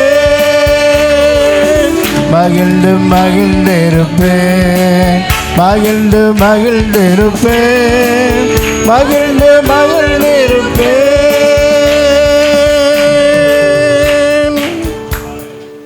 பிதாவே, நன்றியோடு நாங்கள் உம்மை துதிக்கிறோம், உம்மை ஸ்தோத்திரித்து மையப்படுத்துகிறோம். தேவரீர் எல்லா இக்கட்டுகளுக்கும் நீங்களாக்கி விடுவிக்கும்படியான வாக்குத்தத்த வசனத்தை கொடுத்து நீர் எங்கள் ஒவ்வொருவரையும் தேற்றி வழிநடத்திருக்கிறதுக்காக நன்றி செலுத்துகிறோம். இந்த அனுபவங்களை நாங்கள் பெற்றுக்கொள்ள நாங்கள் என்ன செய்யணும், எப்படி இருக்கணும் என்று சொல்லி தந்த ஆலோசனைகளுக்காக நன்றி செலுத்துகிறோம். தேவரீர் நம்முடைய வார்த்தையை கேட்டு அதன்படி நாங்கள் செய்து உம்மோடு கூட இசைந்து நடக்க, உம்மோடு சேர்ந்து ஜீவிக்க எங்கள் ஒவ்வொருவருக்கு உதவி செய்யும்படியாக நாங்கள் ஜெபிக்கிறோம். தொடர்ந்து வழிநடத்தும் காத்துக்கொள்ளும். இயேசுவின் மூலம் வேண்டிக்கிறோம் பிதாவே, ஆமேன். என் ஆத்துமாவே கர்த்தரை ஸ்தோத்திரி, என் முழுமே பரிசுத்த நாமத்தை ஸ்தோத்திரி. என் ஆத்துமாவே கர்த்தரை ஸ்தோத்திரி, அவர் செய்த சகல உபகாரம் மறவாதே, ஆமேன். நம்முடைய கர்த்தராகிய இயேசு கிறிஸ்துவின் கிருபையும் பிதாவாகிய தேவனுடைய அன்பும் பரிசுத்தாவின் ஐக்கியமும் என்றும் என்றும் சதா காலங்களிலும் நம் அனைவரோடும் கூடவே இருப்பதாக. ஆமென் ஆமென். அல்லேலூயா அல்லேலூயா அல்லேலூயா. கர்த்தருடைய ஆசீர்வதிப்பாராக.